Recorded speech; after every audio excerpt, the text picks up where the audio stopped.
Yo, what is up? Disco Elysium.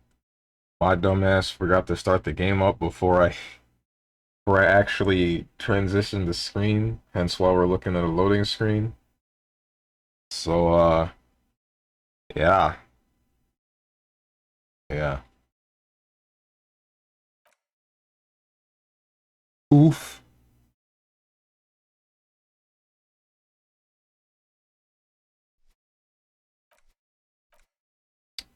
Don't remember exactly where we left off. We spoke to a woman, and I think she's some sort of, I want to say private security, that's probably wrong. I don't quite remember, but spoke to her, and now we have to do some favor for her. So, yeah. You're back. Good. What can I help you with? Go to trafficking. By the way, I've talked to Everard. On a boat. Tell me about Wild Pines. What do you do? Hang on. What am I supposed to do? Close the waterlock on Wednesday. Ask Kim to tell you about the case. Oh. Oh. Let me do that real quick. Hey, Kim. Yes? What's up, Moose?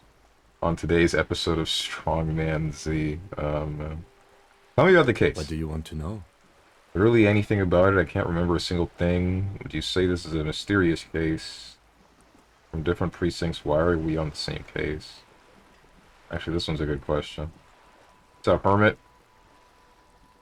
You even forgot to celebrate Piccolo Day? I know, man. Last Tuesday, I know.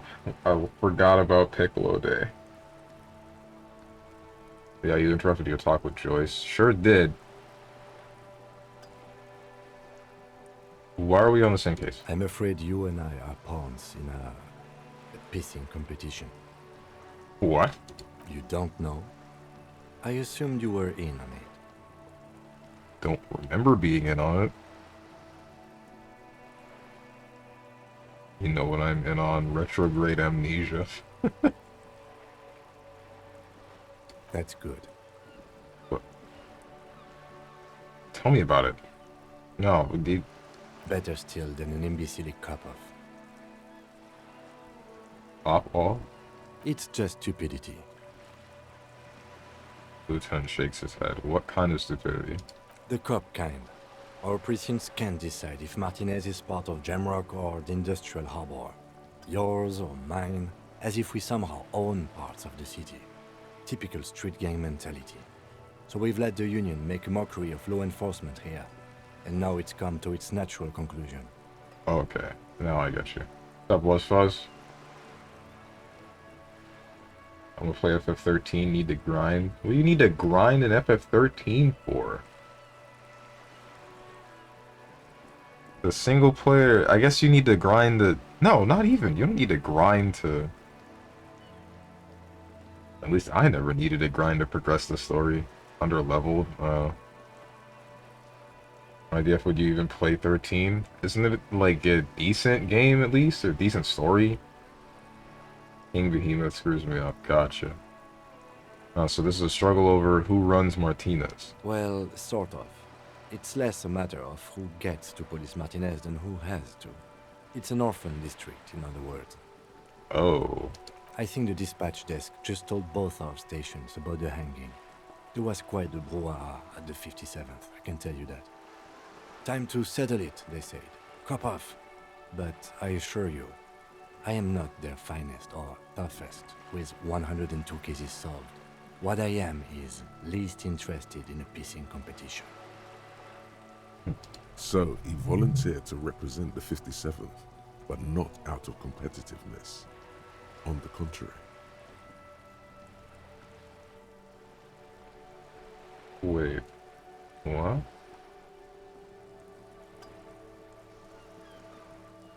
Or what this says about me, that I was sent by my station.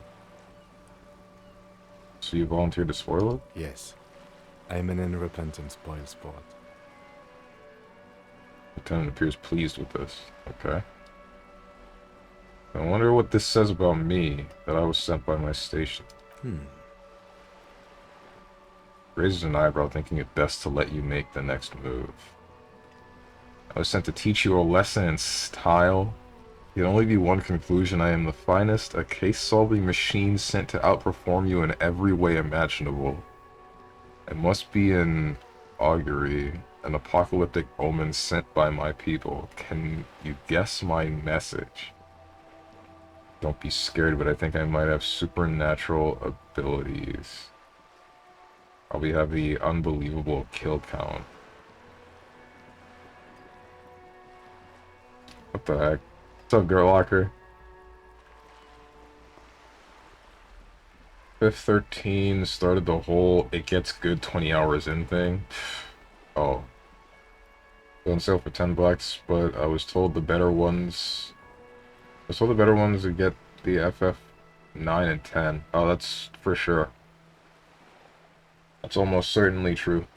9 is really good. 10 is mostly good. I haven't gotten to the end of that one. Better the phrasing of it that way, for sure. They're all good in their own way, even 13. That I can believe as well. That 13 is still good in its own right, but it's still rough around the edges in a way. Like the whole playing itself thing.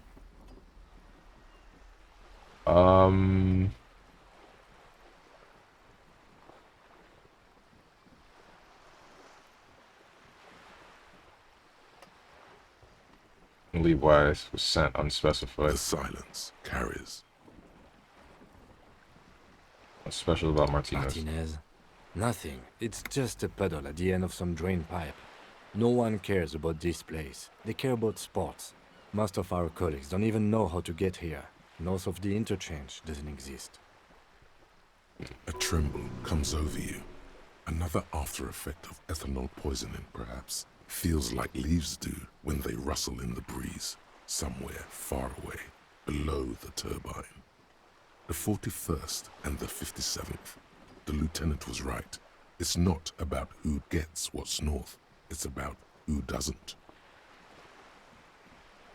Okay. Yes, it's a wholly pointless matter. Forget I ever mentioned it.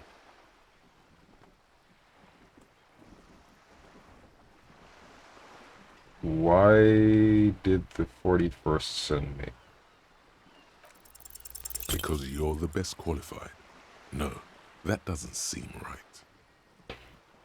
Well, that makes sense. I'm exceedingly qualified. Dumb brain, I'm good for nothing. Ah. You look dumb if you keep the lieutenant waiting for too long. Oof.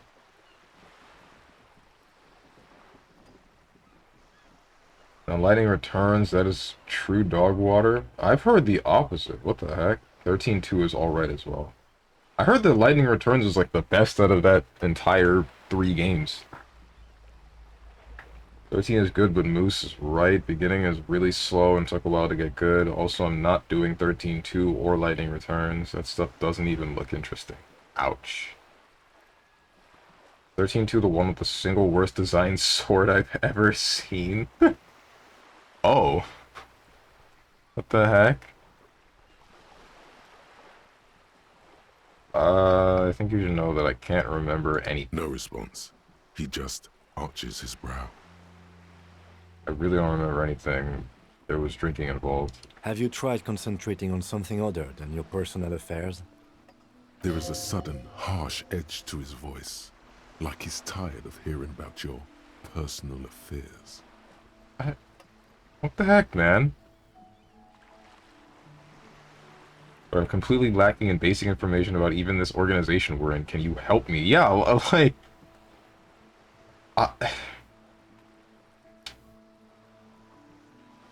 Fine. We should get through this day first. Off hours begin at 9 p.m. If you're still having trouble then, I can give you an orientation. Alright. What should I concentrate on? I kind of know what I should, but... Stronger personal Not a affairs. fan. It's just the nature of lieutenancy. I... You... Okay. Focus on other people's troubles, not your own. That is a relief. Your heart beats twice like a fist. The serotonin deficiency makes your teeth clench.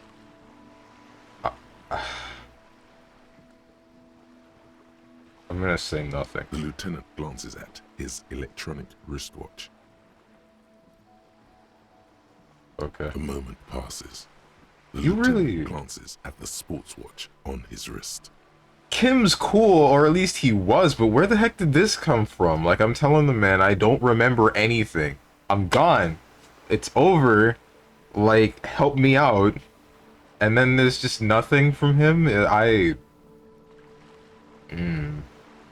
Come on, Kim. Come on. Kim is here to solve the case, not solve your personal troubles. But this is a... We can't solve... It's hard to solve the case when I don't know who I am. Come on. The one when you don't even play as Lightning for most of the game. He's here to be strictly professional. Alright, whatever. I want to talk about you, Kim. Me? Yes, you. I don't see how my life is pertinent to the investigation. We'll work better together if we have more reports. Come on, Lieutenant, open up a little. If you insist. What do you want to know? Wearing glasses. Kim, you're wearing a Revolutionary Air Brigade jacket.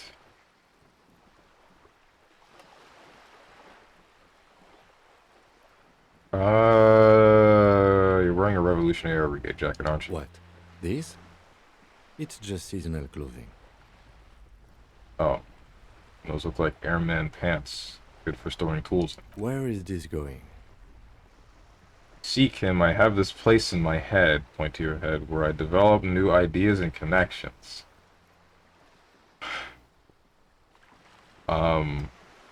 Interesting. I think it's called the brain. No, it's more than that. Anyway. Anyway. In a special place, I have come to suspect that you have some kind of thing with the Revolutionary Air Brigades. I do not have a thing with Revolutionary Air Brigades in particular. Just air brigades, then? Okay, I wanted to become an aerostatic pilot. Then I turned 10 and realized we no longer have an air force. Oh. Aw. You sure the Revolutionary has got nothing to do with this? Absolutely nothing. Okay. Good. You're wearing glasses? That's correct. That makes him a binoclard. Completely uncopped material, if you say so yourself. What does this mean? I'm afraid to say this word.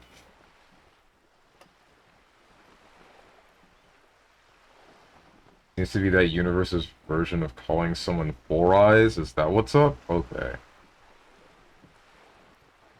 Irrelevant, you don't need to know who you are. What the heck? Yes, yes it is, but the gameplay is better than on the whole. Wait, for 13.2? Oh, yeah. I kind of want to look up 13.2 and the worst sword design you said, but I think I'd rather just be surprised by it when I eventually get to that game.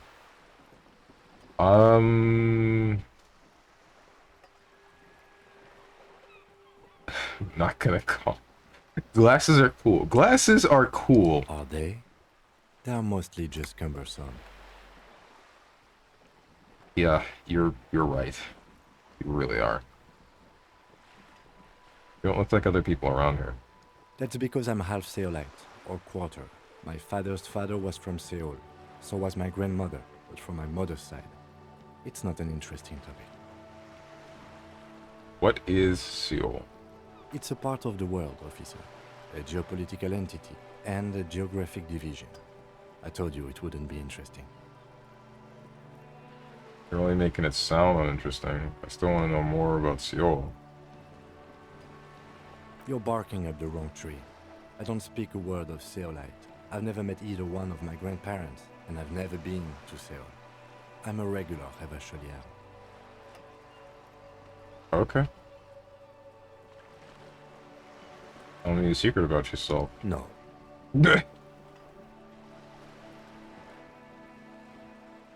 Come on. Your brain sends the signal to your lips, but they refuse the order. Something is paralyzing them. You're pretty sure it has something to do with the lieutenant's eyebrow. It's like you're locked down.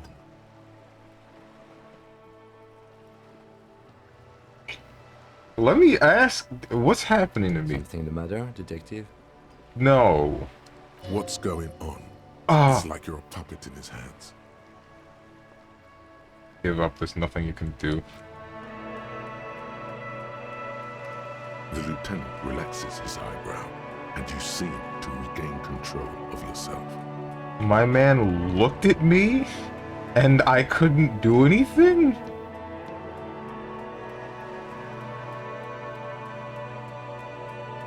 What? How weak-willed am I? Come on. Never talk with yourself. What do you mean? You know, when you're thinking. Do you ever have conversations with, like, your brain? I have no idea what you're talking about. Oh. Just got mantra'd. His main stats are composure and authority. Oh.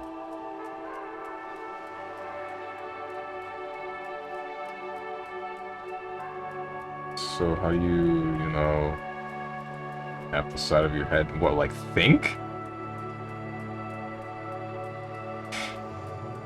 You're saying your brain never just chimes in with advice or warnings or anything? I can't say that it does, no.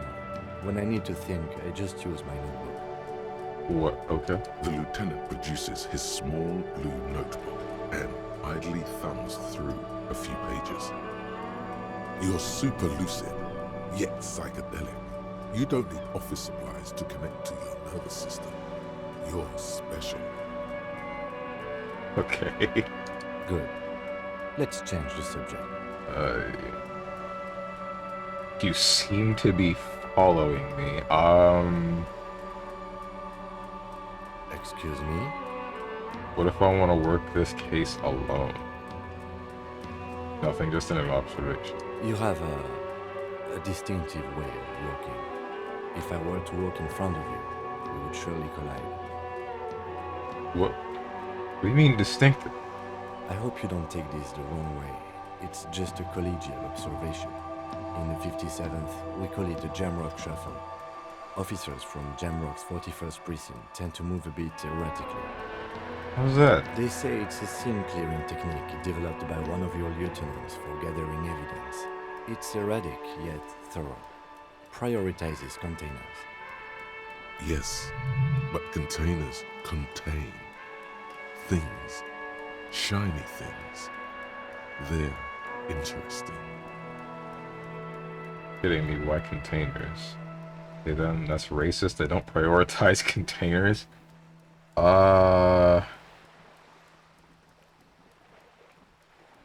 You're kidding me, why containers? I don't know. Containers contain, I guess. I'm making assumptions. We should move on. Passing along frivolous interdepartmental stereotypes is not usually his oeuvre. He regrets bringing it up.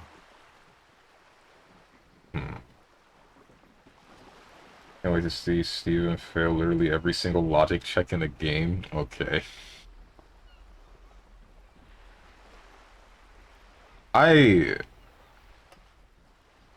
That entire thing about the way that this character walks made me think about, like, myself and the way that I walked back in high school.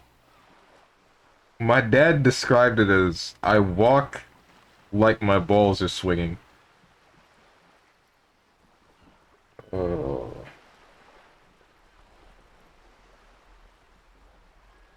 I don't know if I still do it. I hope I don't.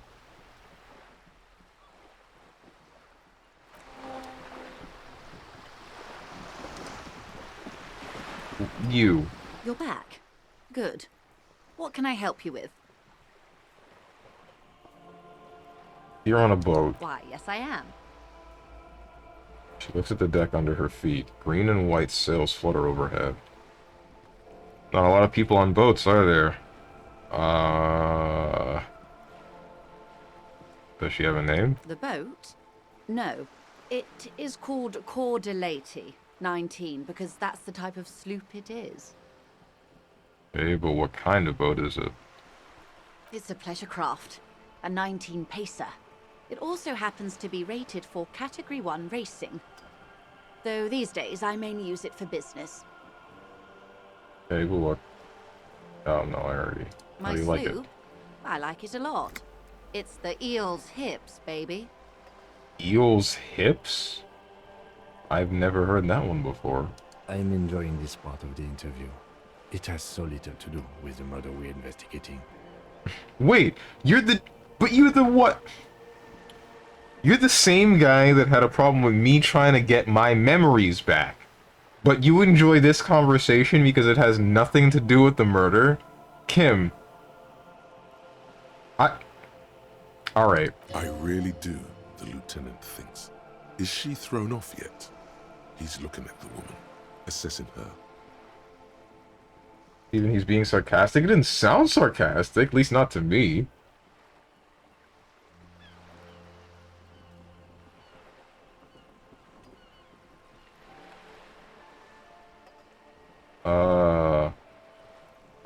Not a lot of people on boats, are there?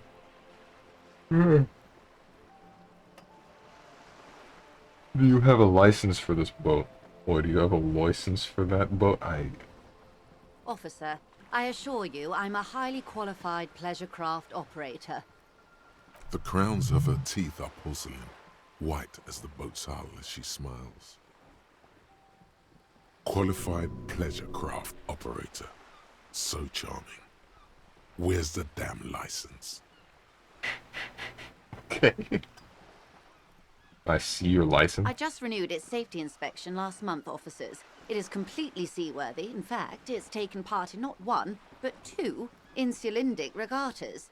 Even finished once. Still need to see the license. Actually, you don't. Pretty sure I do. I police. Wait. What do you mean? The Wayfarer Act specifically denies the RCM the authority to demand anyone's operator license. It's a little known fact among us law officials. Wait, why?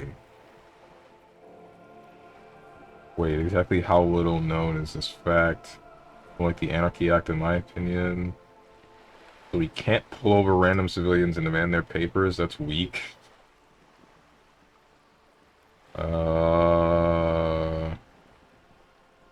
Wait, exactly how little known is this fact? I was just being polite. Even school children know the Wayfarer Act. Damn it.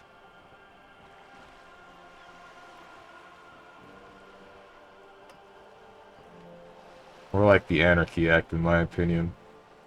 No need to politicize this. You may still ask for the lady's passport. Yes, I need to see your passport. Of course. She searches the pockets of her raincoat, producing a bundle of documents in a sealed plastic bag. Look at the The passport. woman is silent, smiling while the waves lap against the hull. In your hand, under the plastic, a light blue passport saying, Republic of Vespa.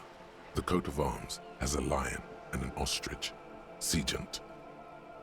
Look at the photo The page. woman, born in the year 3 in the commune of Revachon, smiles at you. Face adorned with frown lines and crow's feet. The photo is recent. The name reads, Rejoice Leighton Messier.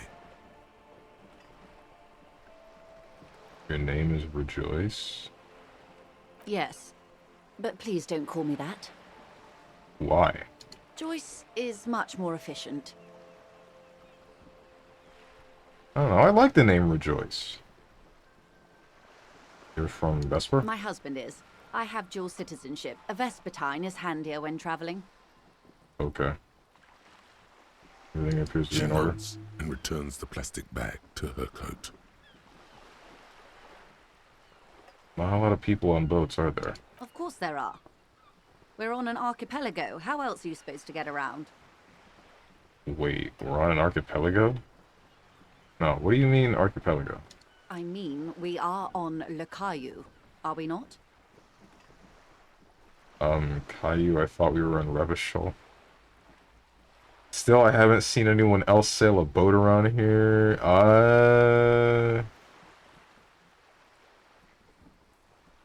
Thought we were in Revachol. We are. And the city of Revachol is on the island of Le Caillou. Still haven't seen anyone else sail a boat I around here. haven't seen anyone else drive a souped-up Capri Kenema motor carriage either. Actually, that motor carriage has been specially issued to serve as a patrol and pursuit vehicle. It's for crossing long distances in the greater Revachol industrial harbor. It's not a toy.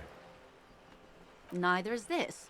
A toy, I mean. It's a machine for crossing long distances in the Bay of Revachol, between the city and the islands.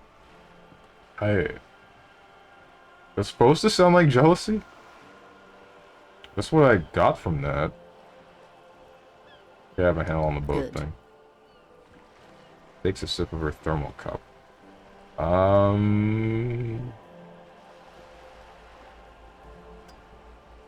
Tell me about Wild Pines. What do you do? What we do. I'm afraid I don't speak for Wild Pines as a whole.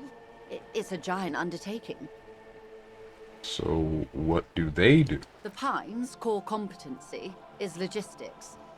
Container shipping, freight, that sort of thing. See those airships there, blinking? Those are the shipping side of things. And that is the terminal. Another subdivision deals with energy, oil and gas exploration, offshore platforms. How much money does Wild Pines have? I'm not at liberty to discuss the company balance sheet, but I can tell you that last year, the company booked more than 20 billion real in revenue. A billion? I failed! Failed the check! No! Oh no. What exactly is a billion? Wow, that's it? I thought Wild Pines was supposed to be big time. Numbers like that mean nothing to me. The money I owe is so much less than that. Steven, your character is very forehead. Numbers like that mean nothing to me. Yes, past a certain point, numbers begin to seem imaginary. But they are quite real for the 72,000 employees who depend on Wild Pines for their paychecks. A conglomerate the size of Wild Pines is like a shark. If it stops moving and growing, it will die. Then what becomes of those 72,000 families? It is a tremendous responsibility. Where does Wild Pines get all these billions? They started as an exploration and cargo fleet conducting trade between the Samaran and Insulindian Isolas 250 years ago, when pine ships explored the South Seminese and charted Lormentang on behalf of the suzerain. Centuries of care, deliberation, and madness have gone into this endeavor. Vessels pass through the Great Unrest to re-emerge with apricots in tow. The logic of the system is totalizing. It's taken everything from its employees to build it. Okay. More like 3 head.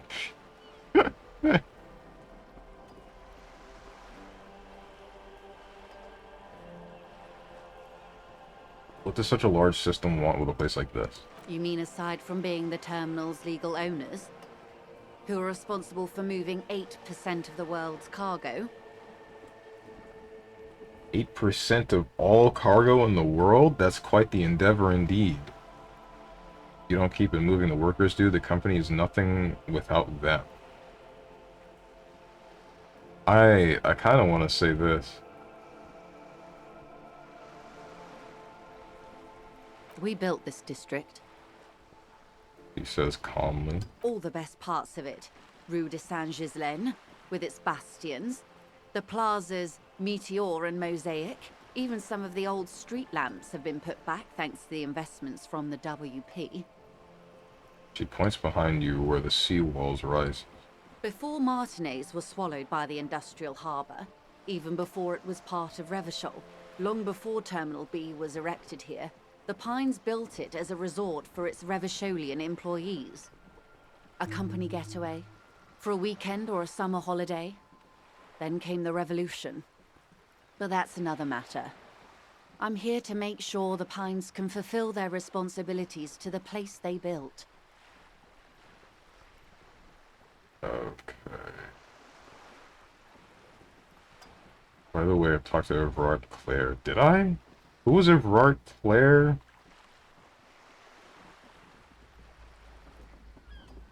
Septension? Yo, Dumpy? Dumpy? What the heck? I'm trying to remember who this was. That wasn't the fat dude, right?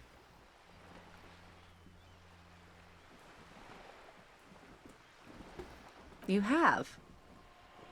And how did you like Mr. Clare? Finally, time to choose sides. Oh, no. He's a beautiful man, beautiful and just. Brock Clare is a hero of the workers' movement. He is the champion I've sworn fealty to. He's a bloated rainbow socialist. Do business with him for a socialist. He's reasonable. He's not the champion I have chosen. I wish to swear fealty to you and the cause of capital.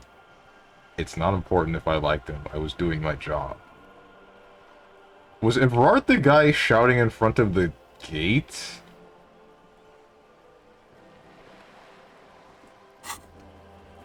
Do tasks.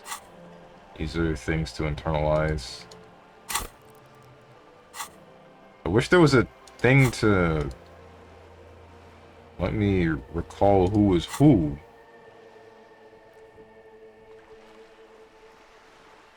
Character sheet. Oh wait, no, that's my own character sheet. Not...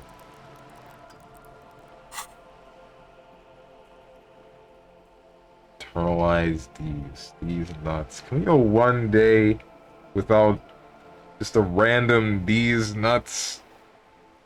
There's no setup, no nothing. We just hit the punchline and then floor it. It doesn't work. Just doesn't work. No? Okay.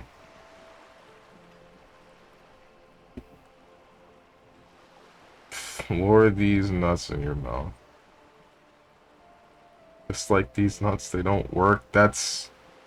I would say that's a bad thing, but... I know the context behind that, so I guess it's not.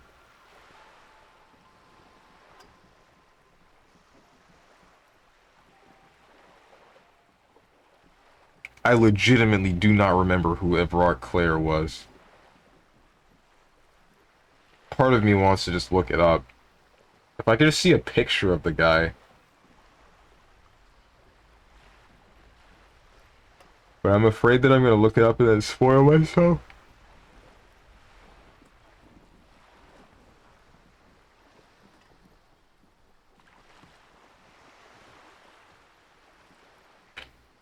I'm gonna do it anyway.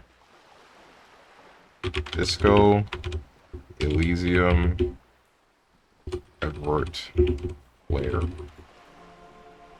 Oh, yeah, it's the fat guy. Okay.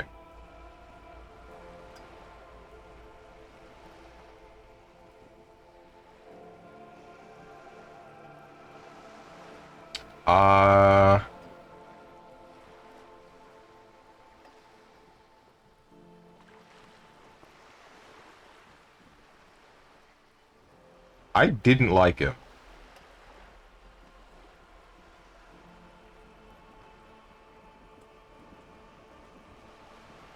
I didn't. Oh, come on now. He has his uses.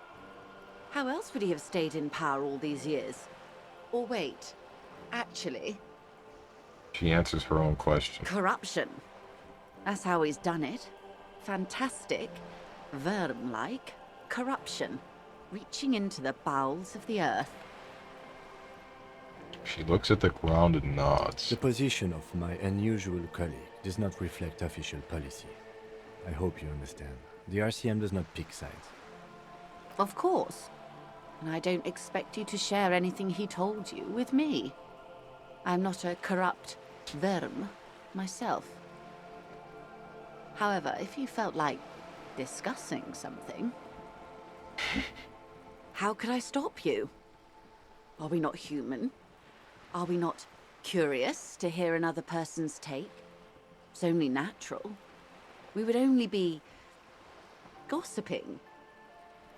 Tell her she'll like you for it. What the heck? Electrochemistry, piss off. Fat shaming ×2, weird champ.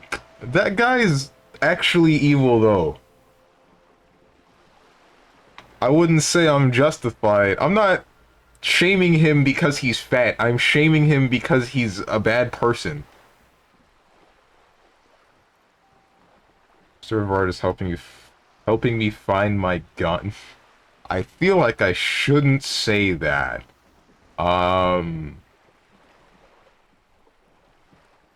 No, wait.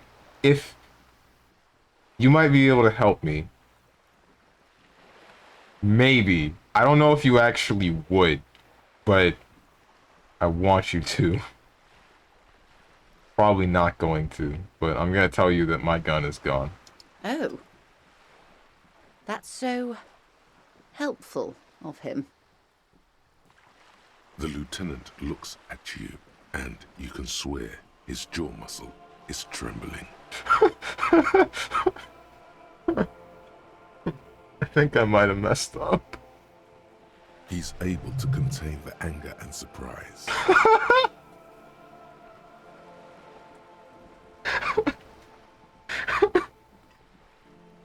No.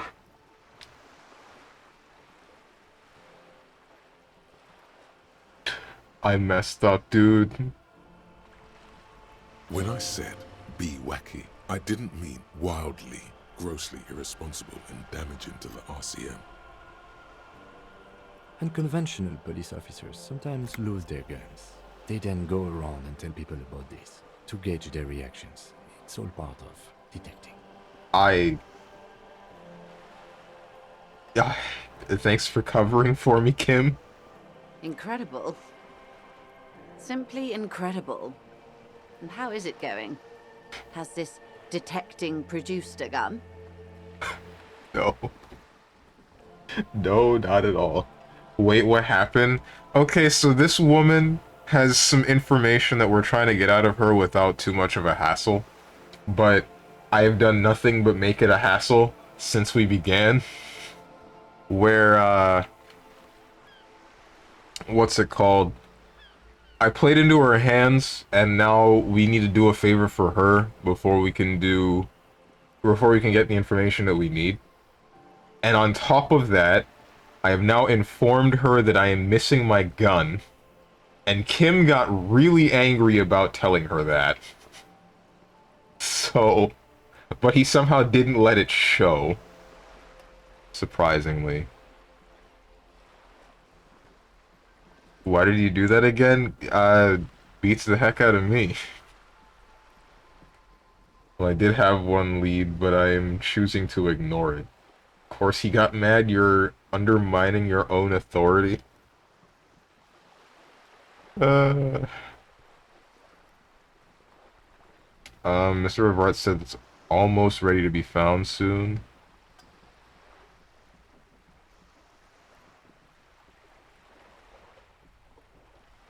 I feel like I should say the 3. I'm not picking 3.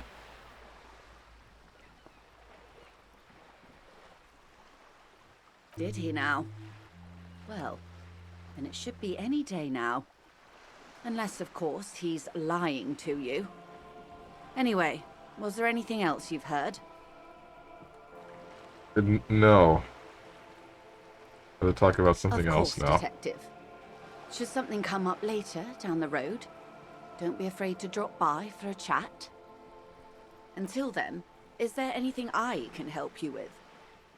Okay, tell me about this alleged drug trafficking. It's quite straightforward. Someone is using Terminal B to smuggle raw ingredients from the Samaran Isla into Revachol with the Union's blessing. Wild Pines has suspected it for years. Mm-hmm. Ingredients for what, ma'am? Meth and dextroamphetamine, GBL, and various synthetic psychedelics. Honestly, it might be quicker to say what you can't make from the stuff. Shit, yeah, baby. It's the party pipeline. Why would you want to shut that down? Leave me alone, electrochemistry. Why are you trying to shut down the party pipeline? Let me get this straight. The materials come from Samara to Revachol through the terminal?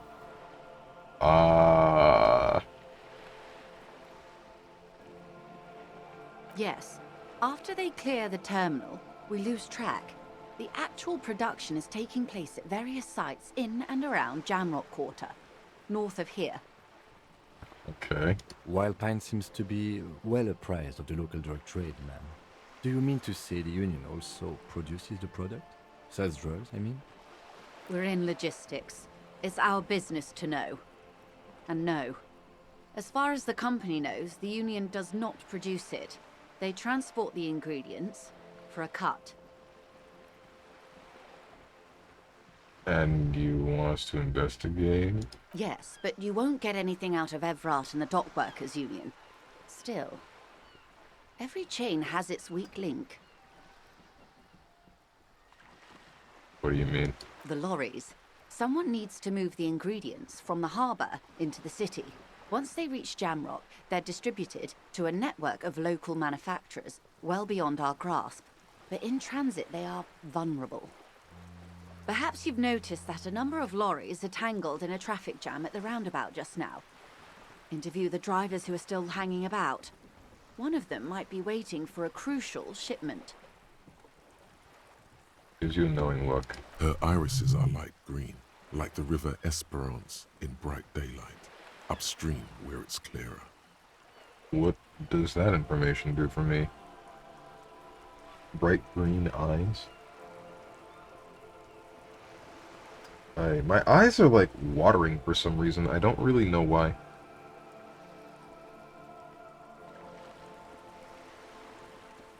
I'll be explicit. If you find this driver, I will share company secrets with you.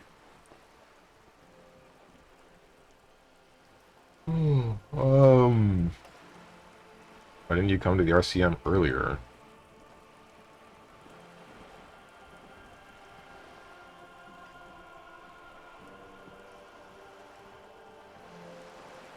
We did. On more than one occasion. Apparently, there's some sort of inter-precinct disagreement about whose jurisdiction this area falls under. Oh. We know the company has launched its own probe into the Union's alleged involvement. We also know it's come up empty. It's not just the RCM. No one's been able to find any hard evidence. Well, here's your chance, officers.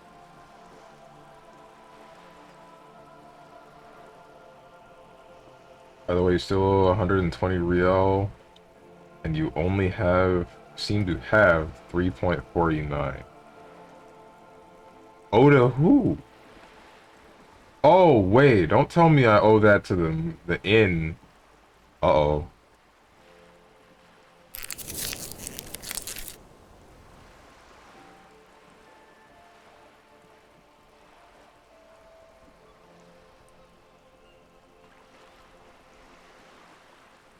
What proof do you have that the Union is involved? How do you think they're financing this strike? There are thousands of unpaid dock workers going strong for the 4th month straight. There was a shakedown of local businesses preceding the strike. Many were squeezed to bankruptcy to fund it. With all due respect to these desert cacti, the contents of a few cash registers cannot provide for 2,000 men. The local businesses can scarcely provide for themselves. You think the strike is being funded with source ingredients for drugs? Precisely. Smuggled out of that very gate at night, most likely, then loaded onto lorries and driven to Jamrock. You simply need to find one driver who will open up to you. Um, no coincidence the lorries are stranded there like that, is it? No. We asked East Motor Track to raise the drawbridge. The road company is a partner of one of our subsidiaries. However, She pauses, looking to the sea. this is a limited time opportunity. Once the complaint has been processed by the Trade Committee, they'll have no choice but to lower the drawbridge, and the operation will continue. He looks north. Thousands of litres of raw ingredients will pour onto the streets of Revachol. Not the east across the river, but the west. The vulnerable, the weary. A cold breath rushes in from the bay, making its way down the alleyways and potholed streets. From Martinez to Jamrock, in the traffic you hear the clinking of glass vials, concealed beneath tarpaulin. Or is it just your teeth chattering in the cold?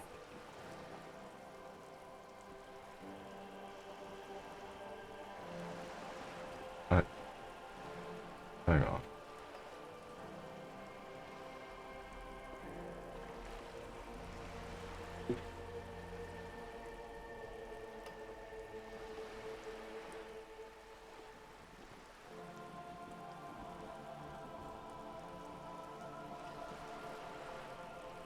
Logic, medium failure. Hey, you look like you deal drugs. Spill it, creep. Okay.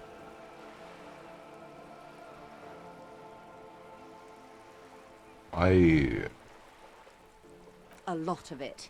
It comes in from large Samaran factories in South Safre, Sigai, and Sinyao. The literage they must get from this terminal alone must be oceanic. Well, at least this solves one mystery. What is that, Lieutenant? Why I had to call East Motor Track and beg them to open a drawbridge for me. I'd wondered since I first drove in, on my motor carriage. I am sorry for the inconvenience, Lieutenant Kisaragi, but we need them trapped here. This is a unique opportunity. I'm sure you understand.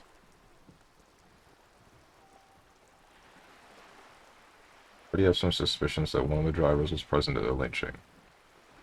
The two might even be connected. Or not. Though, if you have evidence to the contrary, I'm eager to hear it. As eager as I am to share it, Lieutenant, once the job is done.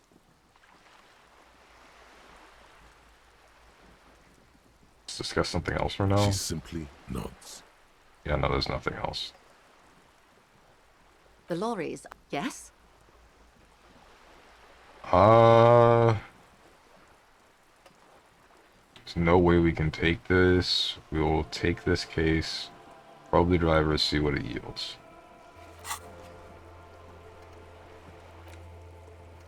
Oh, right. Gotta get a bull again. Investigated, I'd like Joyce, do her a favor. Man.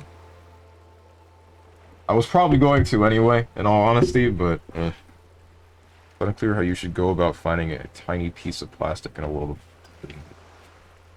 as huge as this. Maybe you'll just stumble across it down the line. Miracles happen. Joyce's info about the lynching, victim's tattoo, who made the call reporting the crime, sing karaoke. Smoker on the balcony. End of day debrief with Kim.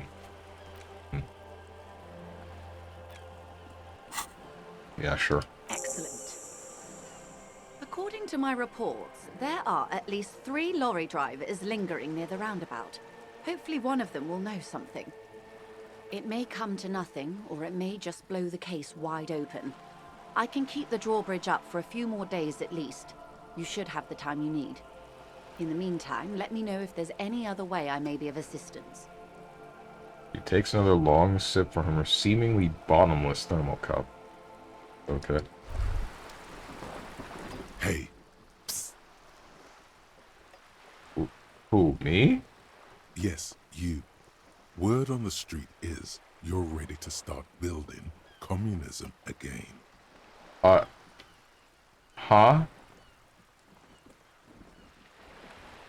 Again? Yes, you're ready to start building communism again. You've built it before. They've built it before. Hasn't really worked out yet. But neither has love. Should we just stop building love, too?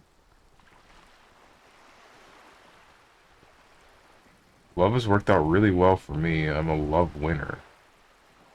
Yes, we should all stop building love. Can't argue with that. Can't quite say that I'm on board with the communism thing.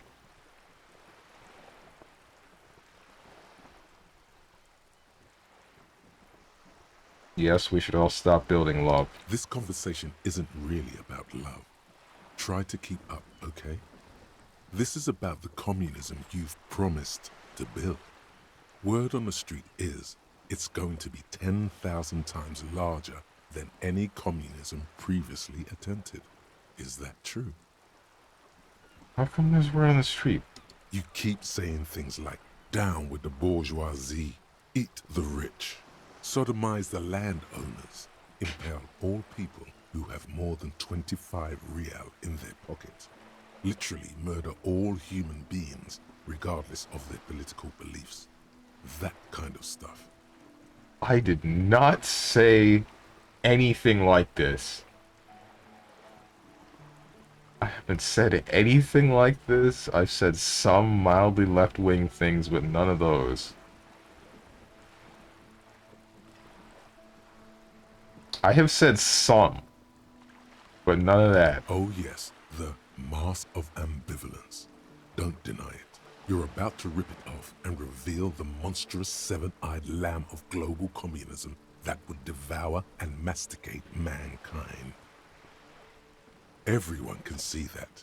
So tell me, do you have any questions before we fire up the big communism builder? Or do we get right down to it? What the heck is this? Push one, lol. Love this dialogue. Wait, first, what's this communism even about? Failure. It's about failure. Failure? Yes, abject failure. Total, irreversible defeat on all fronts. Absolutely vanquished, beaten, curb-stomped and pissed on. Until you came along. You will reverse the fortune of the workers of the world. You alone, against every living thing, against every human alive. 800 trillion real in the hands of an impossibly well-organized ruling class. Towering city blocks of bankmen who have the ears of prime ministers. Million-headed armies of nations and the love of your own mother. You against the atom, the charm and the spin, where the whole world failed. Matter failed to bend to human will. Human will failed to get out of bed and tie its laces. You alone, single-handedly, will rebuild the dreams of the working class. You are the last communist. Now get to work, comrade. Hell no. Too tiring, I don't have it in me. I'm beat down and broken. Very well. I guess no one will build communism then. Tell the working man it's over, unless anyone has objections. Did someone mention cocaine? Are we doing cocaine? No. I'm sure I heard someone say cocainism. Anyone? Anyone else? There's no one? There's no one. Okay then, lie down and let the water carry you downstream. Goodbye, communism. The hell you mean? What the heck was that, dude? Docking reserved for residents of Rue de Saint Ghislaine 33A, I think. Don't actually fully opt in until you internalize the thought.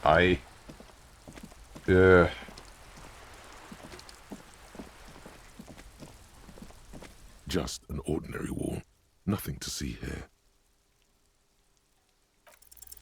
Yeah. Why? Oof. It's a wall. An ordinary wall. Why must we stop to look at this wall every time we pass by? We have business to attend to. Hey. I like how Kim will just stand next to me for 10 to 20 minutes on end, waiting for me to think about whatever the hell it might be.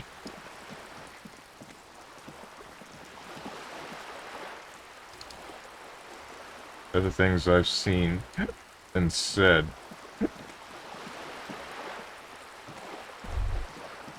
You had two things to say, and I missed one of them. Hear distant squall of seabirds. Splatter of bullet holes lines the wall. Eesh.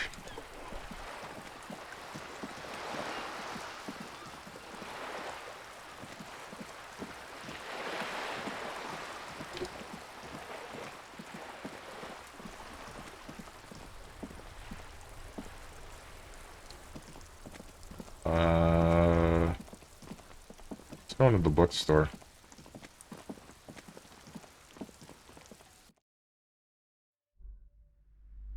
What's up? How you doing? Welcome to Crime, Romance, and Biographies of Famous People. My name is Plaisance. Book extends a greeting. Be welcome, and please take responsibility for the energy you bring into this space. So are you the owner of this store? I am the proudest owner of our little shop of culture. Her voice is high-pitched, as if to give it more penetration. What if I want to buy a book? Girl outside mentioned this is a place... Mentioned that this place is cursed. Your daughter is the one standing outside the store, right? Let's say this. Annette, yes, my daughter. I hope she wasn't slacking off again with her nose in science fiction. Tell me, was she at her post doing her job like a proper girl? What? Yeah, she was. Wonderful. Did you talk to her? Yep. Great. On a scale of 1 to 10, how compelled were you to buy books after talking with her? I don't read, but that has nothing to do with her.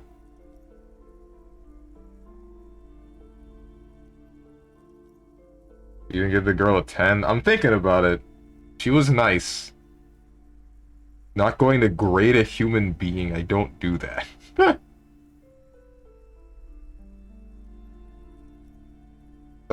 Yeah, she's very polite and helpful. My precious, her dedication brings joy to my heart. If you have children, I hope they turn out as great as my Annette.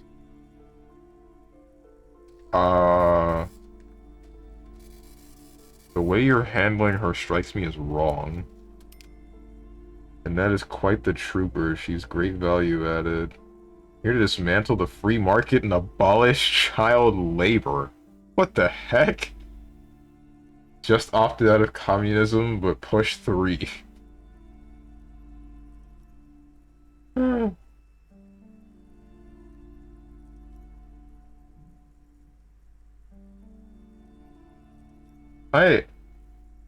Something about the way that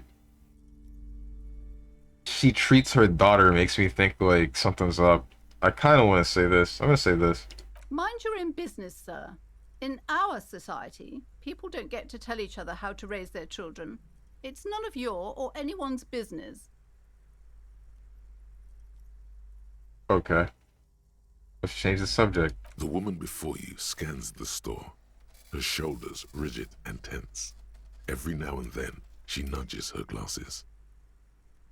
The girl outside mentioned that this place is cursed. Cursed? Who said that? Annette? I will have a word with her. This place is not cursed. It has a robustly magnetic energy. Good for commercial activity. My business is thriving, sir. There's no one in here but us two, and we're cops. Granted, it is... Ah, shoot. Wait, what? It's super late, isn't it? Wait, no, it's like 8? No, we're good. What if I want to buy a book? Then why are you talking to me? Everything is on the shelves to browse. Don't you feel compelled to buy anything? See those shelves there? Go. Be drawn.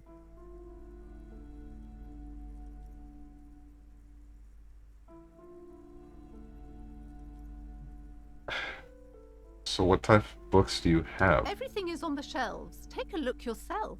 The shelves compel you, don't they? What's wrong with you? Tell me what you have! She smiles and nods, seemingly relieved. You don't know. You don't freaking know. You don't know what you have.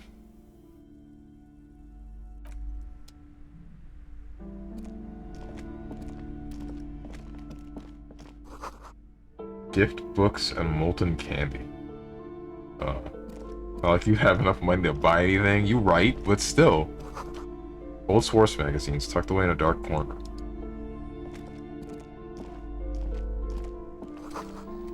The book collects the national receipts of Arda. They're all about the lake. What's up, Valve Al? Hey yo, what day? Day 1.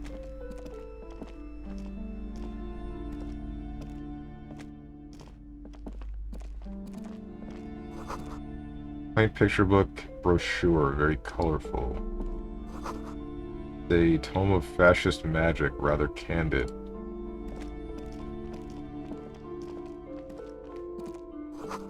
Another boring book just discarded here. There's so many things to look at.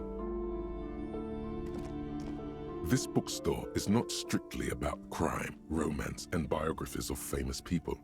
There's also a wide range of paranatural literature.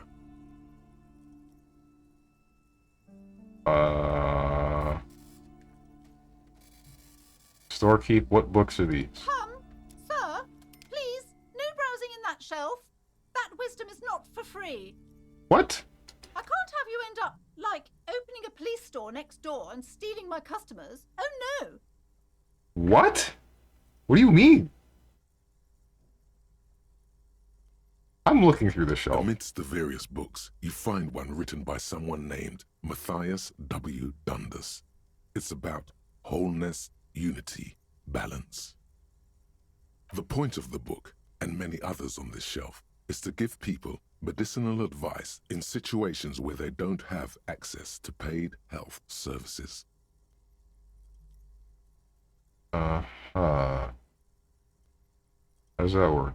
It serves platitudes, while also telling everyone that traditional medicine, the kind people don't have access to, and which costs more than this book, is garbage, and would only give you cancer anyway, without even curing your cold or anything. Wholeness, unity, balance, on the other hand, can basically take care of anything, though it is important to note. When it's up to your mind to heal yourself, then it's because of your mind that you're ill in the first place. It's your own fault if you're ill. Got it? I think I should stop reading this one. I don't think I picked the right set of books. Various Interesting. paranatural books still litter the shelf. I'm going to put this back. What's up with you? Several maps have been attached to a bulletin board hidden inside the alcove. They're held up by small pins. The board has come loose from one corner. The maps look old and faded. Your eye catches a map of Insulinda, a map of Revachol, and a map of Martinez.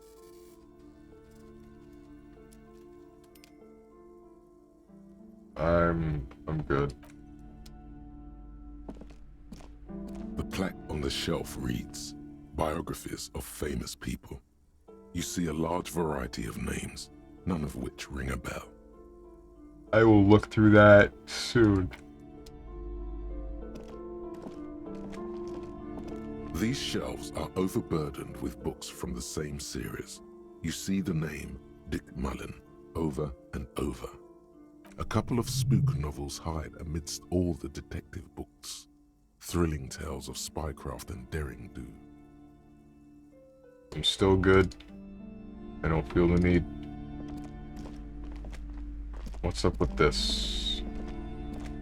There's this one. A small mountain of colorful board game boxes. There are numerous types of games for all ages. A lot of shelf space seems to be taken up by Wirral-related merchandise. What board games do you have?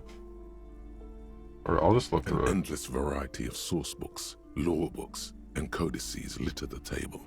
The topmost book is titled Welkin Compendium, 2nd edition. There's also a large hardbound tome with intricate cover art, The Hunters of Katawak, Boreal Creature Compendium, and a Pick Your Path adventure game book titled Tales of Wirral, Cavern of Velkrag. Maybe I'm not into all this.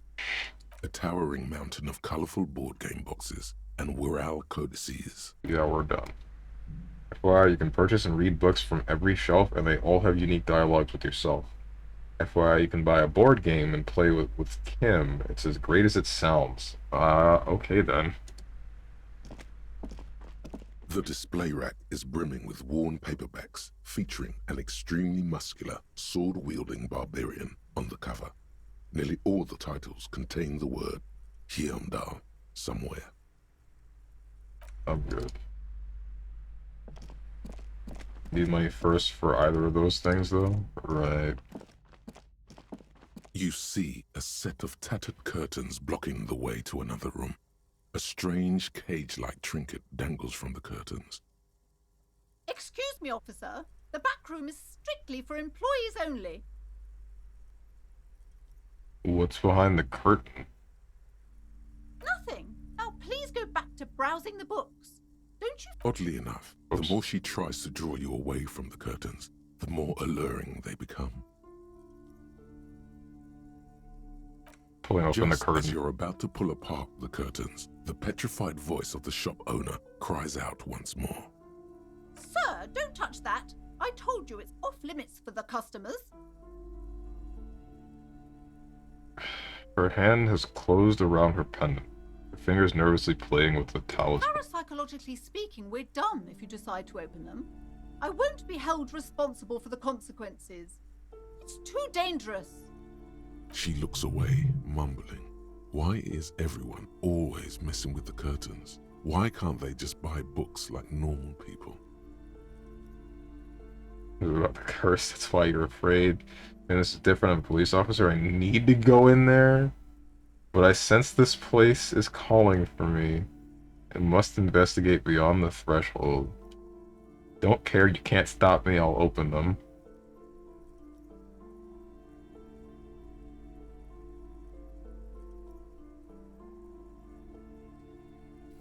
I'm thinking I'm just gonna... I'm opening No! them.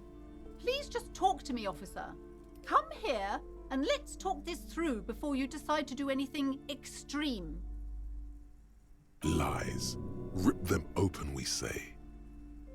You see a tattered set of curtains and a polyhedron-shaped cage-like trinket. Rip them apart this time for real. You see a dimly lit room full of dusty furniture and trash. A doorway stands in the back, covered in dozens of scary little cage-like trinkets, your shadow looming over it like an omen. I warned you, you're unleashing forces beyond your understanding. What? What do you mean?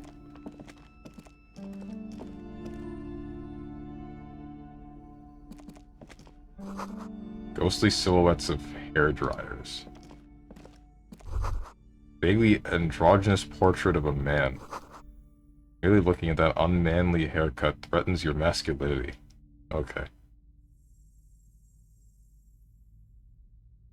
A heavy door with a missing handle stands before you, covered in dozens, if not hundreds, of little oddly shaped trinkets and charms. It appears to be locked. What if you just break it down?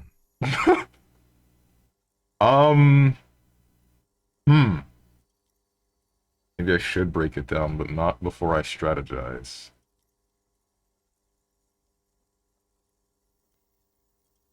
Not before I strategize. There's no handle. That's right. Take in your surroundings. You need to have a solid ground and a proper posture if you want to succeed. First check your... No, check the The surroundings. room is dimly lit and littered with old barbershop rubbish, but the path to the door is clear. What about the door? It's made of a solid block of wood, but it has stood there for ages. The hinges are old and coated with a carmine layer of rust. It should be doable. Maybe I should break it down, but not before I strategize. Part of me wants to knock on the door a little bit. Knock on the door. Only an echo. No one is there. A hollowed out, dark echo. That's right. Take in your surroundings. Steady breathing. Solid core. You've got this. With one shoulder forward, you're ready to smash into the door like a battering ram. The room is dimly lit and lit. It's made of a solid block of wood, but it has stood there for ages. The hinges are old and coated with a carmine layer of rust. Let's do It this. should be doable. Oh, no! Oh!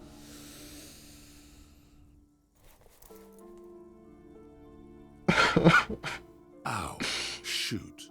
Whose moronic idea was it to just run through the door? Don't you know that things like that hurt? Oh, oh God. I deserve this. My body deserves to suffer for being this weak and disappointing. That is that blood I'm seeing. Rub your forehead. I thought I slammed my shoulder into the door. Please don't cry. Are you alright? This looked pretty intense and painful, I must admit. What is going on there? Are you really trying to break down the back door? I warn you, don't tempt the spirits, officer. Don't tempt the spirits, or you'll damage the holy wards on the door. It barely looks like you've done any damage to the door, however. It's still locked and closed, covered in dozens of little charms and trinkets. What skill points into pain threshold to open this white check? Alright, looks like I'm finally using a skill point. Where's pain threshold? Here we go. I'm gonna break this door down, dude. I swear to God. Picture of Goofy going all heck and do it again. That's what happened when you don't do exercise redeems, man. How many instances are we having where I need to break down a door in real life? Let me break the door down.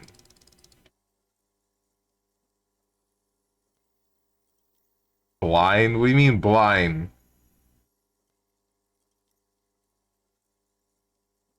Only an echo. No one is a hollowed out, dark echo. Now I can break the door down. Alright, let's do this. Come on. I mean, let's you slamming into the door. Oh, okay. Ouch! But I passed! You smash into the wood and see a small crack appear on the door frame. It's going to take one more try to break through to the other side. But No! you've done it. You're not thinking of trying again, are you? Lieutenant stares at you as you stand there, silent and brooding. Smash into the door again, wordless. F the system, freeze dirtbags, hands up now. I'm thinking...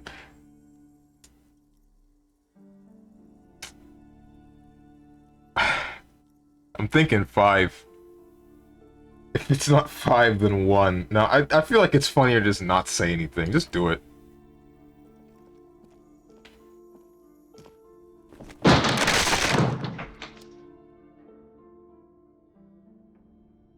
What the heck is this?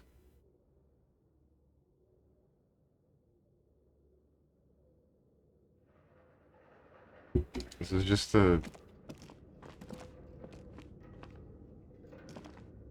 Hey Kim, you got something to say to What me? is this place? Lieutenant stares at the dusty training equipment. An adventure, it's another world beyond the veil. Looks like a gym to me. No idea, Kim, but my head hurts. My head hurts bad.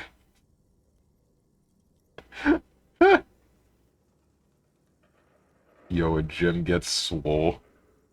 Why did she do this to this room? My head hurts, We Kim. don't have to explore an abandoned gym, you know? Besides, no one's been here in ages. I doubt the electricity still works. Good thing we have a flashlight on us. Don't forget to take it out of your bag before we move on. Some specks of dust shimmer in a ray of streetlight falling from the window. Other than that, the room is dark. An eerie feeling rises in your chest. But if there's a reason why no one's been here for ages, keep going. I'm sure it's just a regular abandoned house. Nothing mysterious here. We're Sounds fine. good.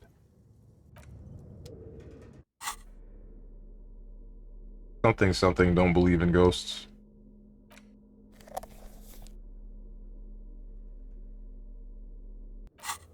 We Gucci. You doing, Kim? Punching bag. Sand is dripping from a punching bag. Poster says, Sidious Fortis, the rest is worn off. Worn out wall bars. Look unsafe.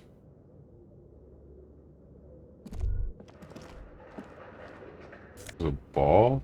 Oh, wait, no, hold up. It's a bull? Shot put ball. You know what? I guess I'm handing that to those guys. See, it all works out. So what's up with this? I can lift this, 100%, 1000%. Smells like leather and sweat. That's gross. A barbell lies on the floor. The color has worn off its weight plates. It's 60 kilograms. Your triceps hum at the sight of these weights. Show the world what kind of beast it's dealing with. Lift them.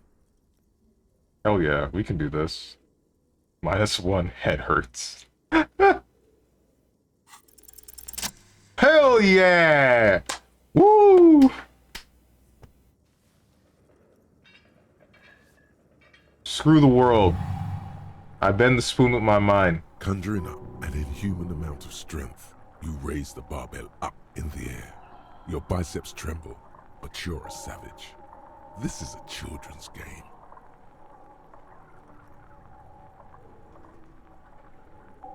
I'm a true champion.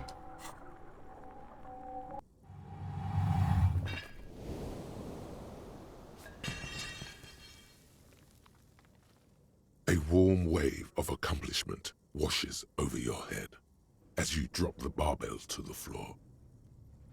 For a moment, it feels like you're strong enough to succeed at anything you ever set your mind to.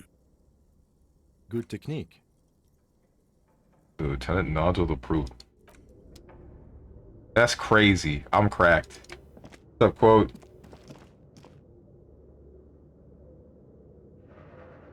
You guys thought I couldn't do it.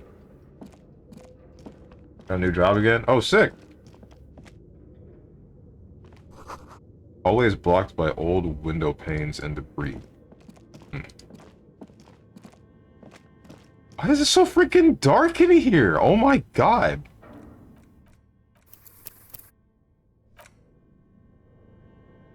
Now do it in real life? A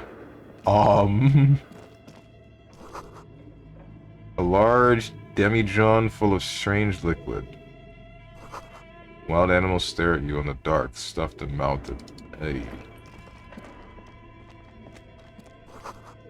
Airship rotors covered in spider webs that remind you of blades. Okay, I don't really like it here anymore. Naked mannequin torso, strange yellow color. Blue velvet soft to the touch, moth bitten.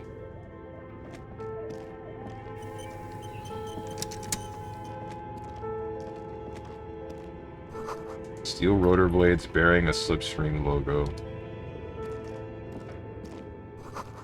Skis with slipstream printed on the laminated top layer. Let's start with this. What was that? Cube-like crisscross of filaments feels oddly fragile in your hand. Intricate structure covered in dust. Silver tape on the side reads, production schedule, note. Sorry, reads production schedule. Note, this filament contains information that can be read using a radio computer.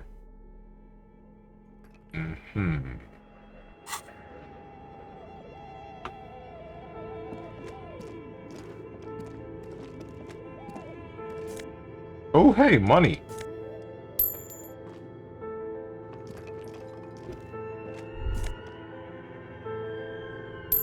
Oh, hey, more money.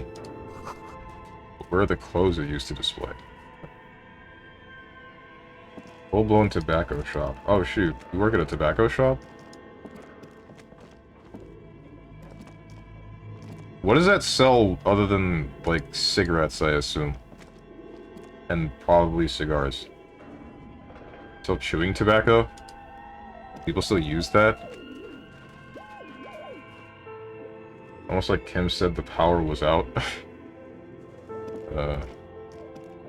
What is this? This appears to be some kind of machine with a cube-shaped heart and a wired framework. The keyboard has a rectangular on-off button. A piece of paper still hangs from the printer. A radio computer. Just sitting here without anyone inside.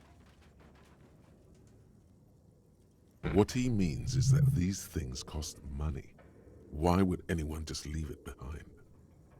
This is the Ream Civic radio computer, model RC5120, equipped with a Feld mainframe and a Ream-compatible printer.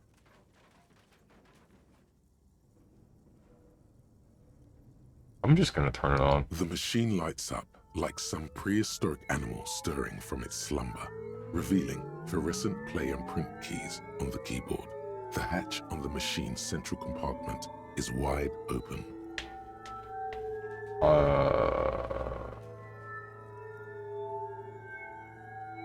Look inside the compartment? It's empty like a beehive without its brood. Some cables have been left dangling, disconnected. The filament you have would fit perfectly inside the compartment. Insert the production schedule. Like a smooth draw, the filament slides into place. On the keyboard, the play key starts blinking. Press play. A bar of fabric right above the keyboard starts producing a soft hum. The sound of static seeps through the machine's planar magnetic driver. Wait, I thought there was no power in here. How is this working? Oh no. It was already glowing and now it's also making a sound. It's probably some alien CO-like technology. Half-Light, shut up. The static gets louder, slowly filling up the abandoned hall, until a voice speaks out, crackling and old, cutting into the air. Good evening, Fortress Accident en rue de Saint-Ghislaine. This is East Insulindian Repeater Station 1. Please repeat. Is this the production schedule?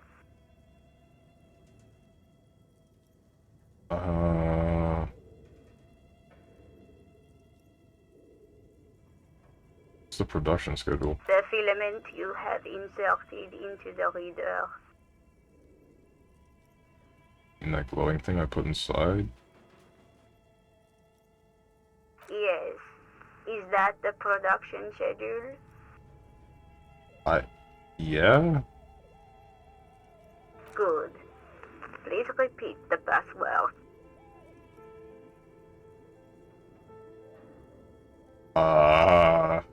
Password. I'm really bad at passwords. Can you give me a hint?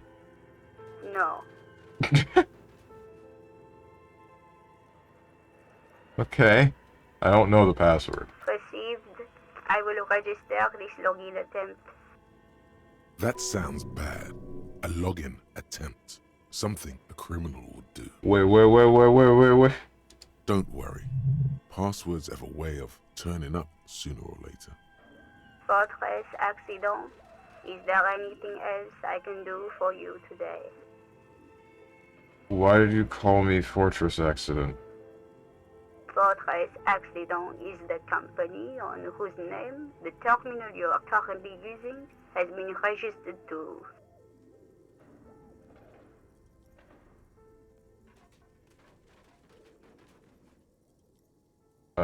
Do you have any other information about this company? One moment. Hear her flip through the catalog before she reads out with studious care. Fortress Accident SCA produces revolutionary interactive call-in radio games. That's what the catalog says. Okay. And what's that? This interactive call and radio game? Any other questions?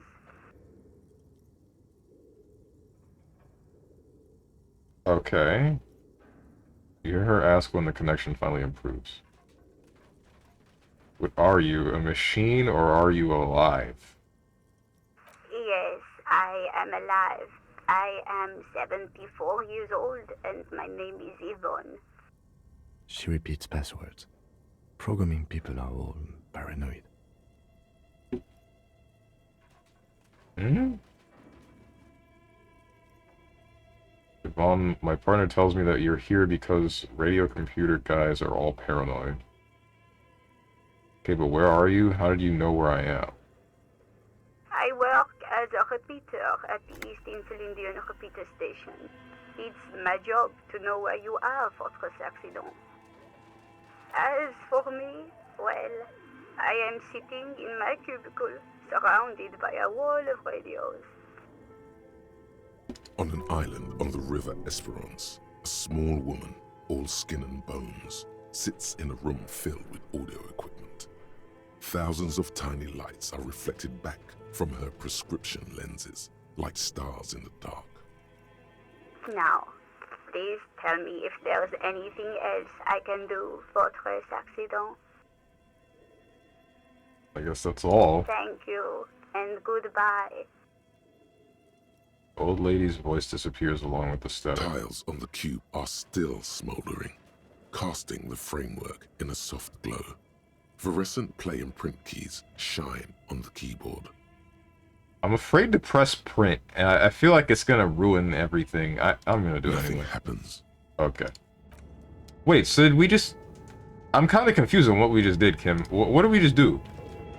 We Yes. talked to someone? Never mind. I feel like we just spoke to someone that was elsewhere through a connection. But I also kind of feel like we were speaking to a computer. So what across the notebook developers of the most advanced RPG in the universe. Okay. Your flashlight slides over an old green chalkboard covered in scribbles, sketches, and schemes like some ancient cave mural. Some of the writing has faded with age, but you can still make out sections here and there. Photos and drawings have been pinned to the board. Expected The notes. handwriting is only partly legible, but you can still make out 3 slogans: Call in, Tune out, Wirral Untethered, and Heat Death of the Universe. What the heck? Oh. Oh, okay. When I looked at this, it made a little bit more sense. This is like a... We're all just making tabletop games here, aren't we? The full text reads, Heat Death of the Universe is the new black. Another note says, the biggest advancement in role-playing systems since the 30s. Outside, a cold wind wraps the building in its bosom. Snowflakes in the wind. An old woman passes what the locals call the doomed commercial area. She tries hard not to look at the bookstore windows. It's unwise. Inspect the The photos. photo collage depicts barren, icy landscapes wrapped in perpetual night. You see permafrost and glacial landforms, dead trees grown in under the snow. Entire oceans have been frozen from shore to shore. There are pictures of settlements on dried-up riverbeds, abandoned in a storm. Animal corpses in the dark, carcasses and bones. Albeit dark and cold, this vision also feels cozy in its own way, like eggnog or morphine, a much-needed respite from our own world. A pinned postcard reads, "The heat-death scenario, a desperate fight for geothermal energy engulfs the world as Wirral becomes untethered from its sun, drifting through the universe." These lithe, pointy-eared creatures appear to be different types of Welkins. You make out autumnal candle Welkins casting wax-based magic. The heck? Translucent Welkins, with organs shining under their skin, and even ether Welkins, hailing from the vast emptiness of sidereal space. One of the Welkins, towering among the rest, appears to be different, however. Examine the Welkin. It's Vara Hamira, a high Welkin, his face white and scarred like cracked marble. This is clearly a Welkin supremacist. The note says, all non-Welkin races will be purged. Oh, okay. The Haldor, the Twarg, the humans, and even headless men, all of them, purged. Imagine a world filled only with Welkin, Green Welkin, Dread Welkin, and the High Welkin to rule them all. An inordinate amount of time has gone into drawing these little Welkin creatures. Have anyone spent so much time on this? Why are these creatures? Who are these creatures? Who drew them? Are they real? I have so many questions. One of them is a Welkin supremacist.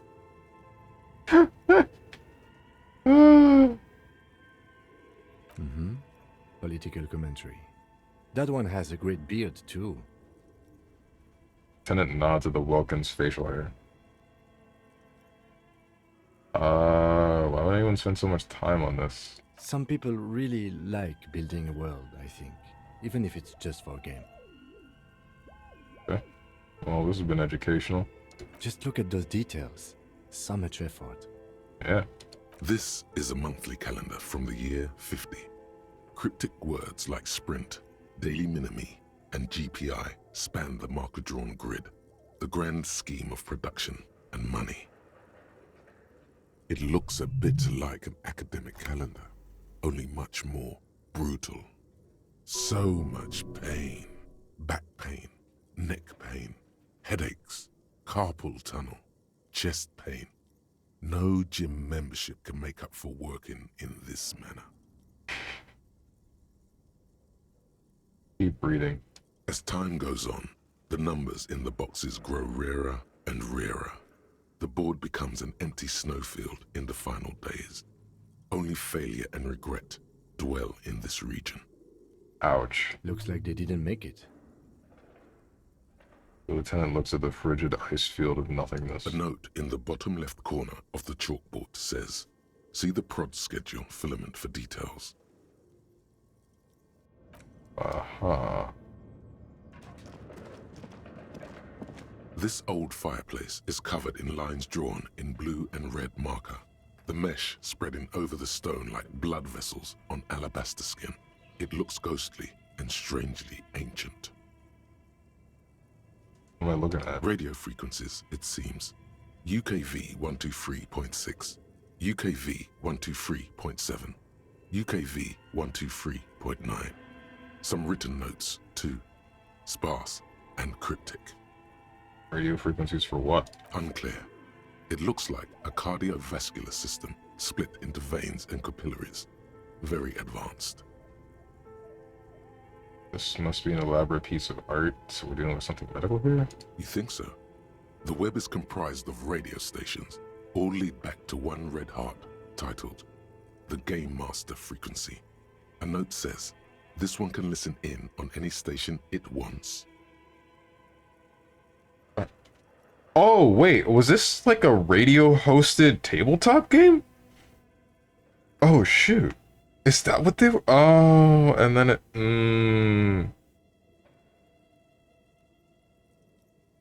Okay. Looks like a surveillance program. They must have had massive airwidth. These things don't come cheap. Wait, who's the game master? If it's a game, then who's playing? Wait, who's the game master? Someone very important. The leader of a massive on-air game built by these people. If it's a game, then who's playing? Whoever decides to call in to a call-in station, it looks like. And then, so we just called into one of the game masters, I assume, and that was a 74-year-old woman. A list of names under the stations suggests people across 6 Isolas would be playing. Muindi, Insulinda, Kotla, Grad, Samara, and even Ilmara. My god. It's as if the less money they had, the more ambitious their project became. Cost of air width alone must have been huge. Exactly. This schedule, I know doom when I see it. The company was running out of funding.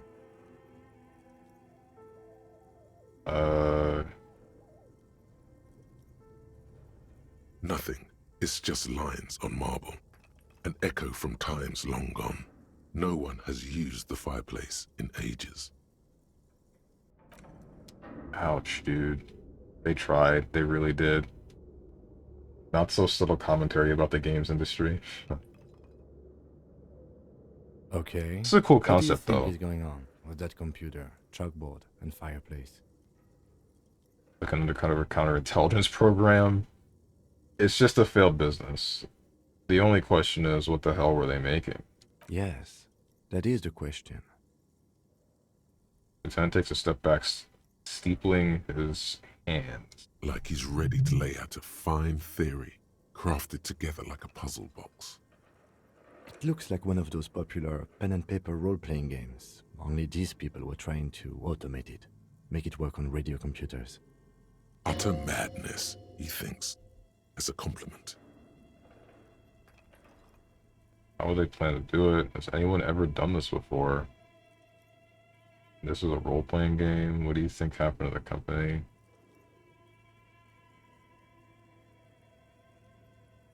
Anyone ever done this before? Not to my knowledge.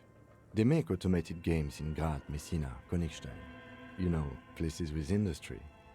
But I don't think anyone has attempted to create an inter-isolary game before. We just don't have the technology.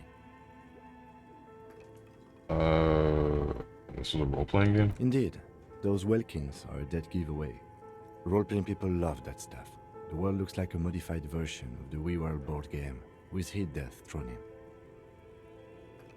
And how are they planning to do that? Through call-in stations. None of the players have to be physically present. Anyone in the world can participate in the game, as long as they have a two-way radio. Then there's the game master frequency that listens in on the smaller call-in stations. I think that was supposed to coordinate the stories, functioning as a master of ceremonies of sorts. I feel like that guy, whoever has to deal with the game master frequency, is like...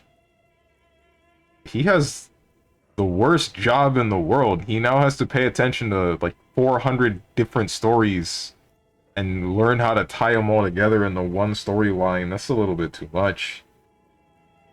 His fascination has swept aside other concerns for the moment. He's a little hooked. Okay. Coordinating so many games would take a whole switchboard of people, possibly divided into sub-frequencies. Don't worry, the game master is well compensated. I don't know. Isn't it just regular D&D? Not exactly. In my experience, it's just all the players doing whatever the hell in the party, and then there's the one DM, but they're not all in the exact same world connecting to the one same person, right? And even then, this is multiple stories that could be going on at any time, but the game master is, I assume, one person that needs to find out how he's going to connect all of these stories from these different people. Like, it's game master, and then I assume lesser GMs that take in people from campaigns from wherever the hell. It's just too much to interconnect, and even then, if you did do it, then what would be the point? Why would you bother connecting these worlds? How would one campaign interact with another? There are literally games that are linked. Right. I mean, sure, but... Hmm. Like I said, in my experience, it's just... There's the one DM and the one campaign going on, but we're not connected to anything else going on anywhere else. Like, Wizards has their own thing for it. Wizards? He added it? Oh, yeah, the email you asked for? Yeah, I did. What do you think happened to the company? No idea. They stopped filling out the schedule on the chalkboard. Hmm. Wizards of the Coast? Oh. Have I heard about that one? I think I heard about that one. Don't remember when. Wow. Indeed, it's ambitious and untethered from reality, but Lieutenant tilts his head thinking. They were insane and they thought they could do it. It was just a play to cheat money out of their investors' pockets. The world is cold and lonely. This would keep it company. Let's finish it. it's too late for that, I'm afraid. A half smile breaks out on his face. He says, looking around the derelict room, the pipes howl and a rat crosses the floor. Ouch. Okay, let's keep moving. It's nice to see Kim taking an interest in it, though.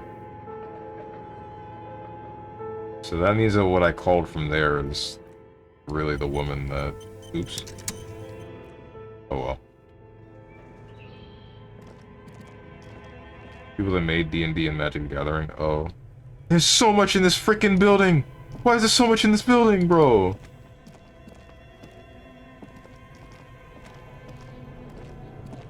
Where's the other doorway lead to? Or stairs? Or does it? Can I...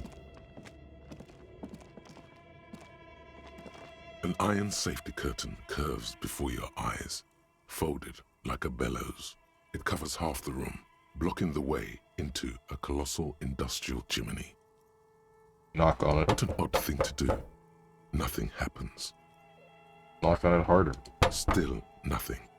No one's home. Even harder. Those curtains prove to be surprisingly sturdy. Your fist hurts now. Can you please try to refrain from attacking random things? God damn it! I didn't think it would hurt me! This is not random, this is significant. I want to see what's on the other side. Why do you think there's something on the other side, necessarily? Lieutenant asks, but you can see a spark of curiosity in his eyes. In any case, there's no way we can get in right now. Let's investigate further. Okay. My hand hurts! Bent metal. Broken glass. Your path lies strewn with the broken forms of everyday objects. You are the destroyer, the bane of inanimate matter.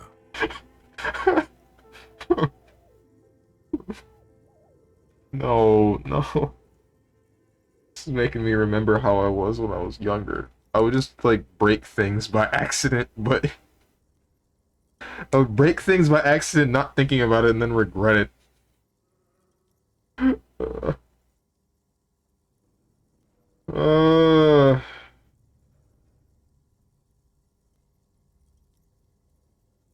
Haven't learned a damn thing. 25 years of life. Not a thing stored in this noggin of mine.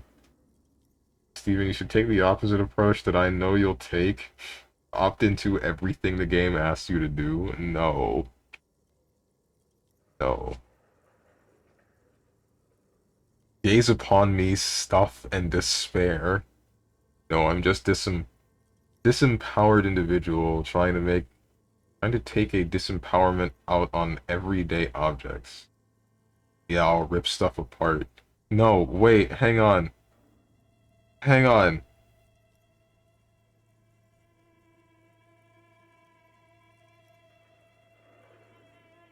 This? Look, there's a discarded milk carton on the floor. Why don't you destroy that, too? Oh yeah, you're right. You're spitting. Sure, why not? Kudos.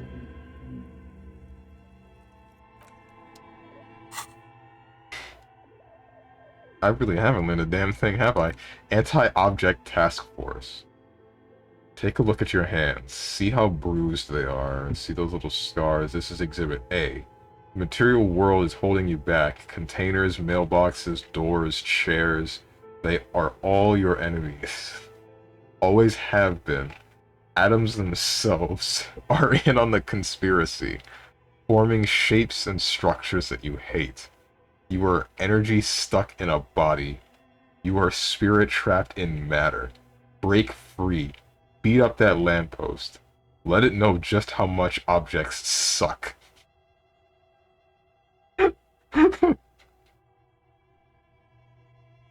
This game is beautiful.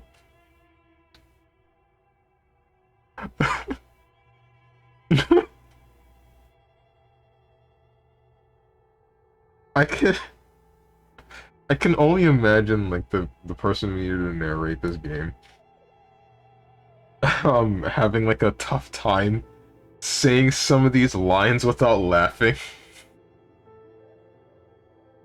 Because they're really good lines.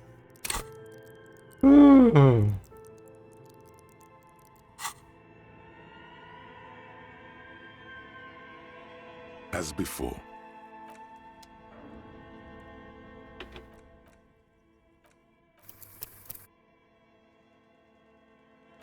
I told you, bro. I told you about Disco Elysium's writing. Yeah, you really did. These cans.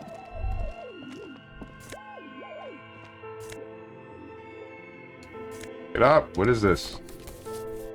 The Delta... what? Sunlight has made this postcard almost completely sepia-toned. Midtown traffic passes. Overhead, the ghosts of skyscrapers disappear into a beige midday mist. Vapor rising from the delta on which the district was built. The postcard is prepaid. I'm not able to examine it. There's like an examine button, I know that, but... oh no, I think it was under... it was under interact. Under interact. This one, I think I just get a description.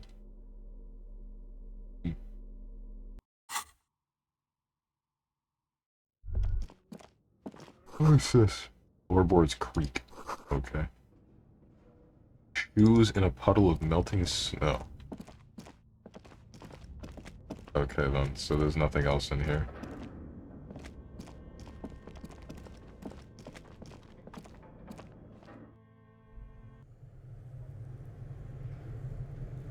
Also, I want to say, I thought about this before, but I didn't say anything about it. I like how they said with Kim, the way that you move is weird, and it's to check containers. And that's just them saying the player is not going to move in any way that makes sense. They're just going to click random objects that they want to interact with. I really like that.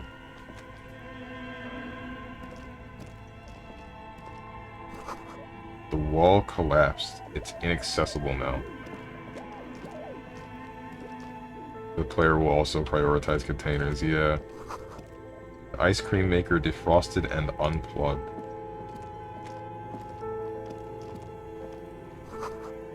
Flashlight casts a strange shadow. There's a hidden doorway here. Oh, shoot. Okay, I guess you'll be the first thing I examine.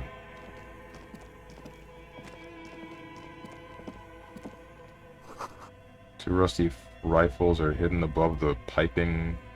They look inoperable. Damn. Someone has stuck some busted guns beneath the ceiling. A few bricks have fallen off, revealing a compartment behind the wall.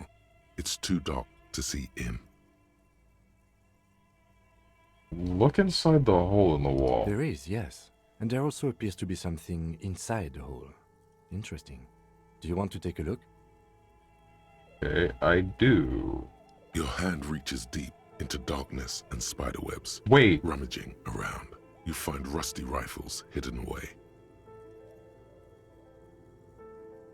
Inspect the rifles. Most of them are rusty and inoperable, like the rest, but one catches your eye.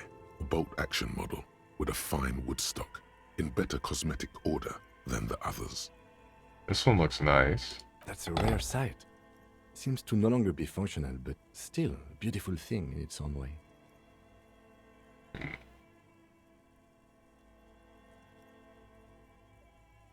Where are we? Seems like an old bunker from the revolutionary period.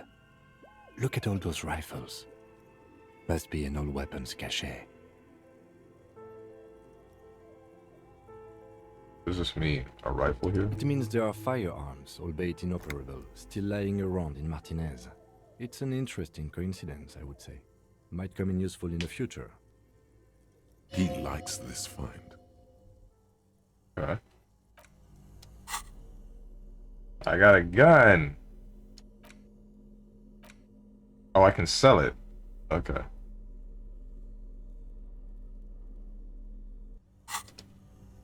You got a gun, but it's not operable.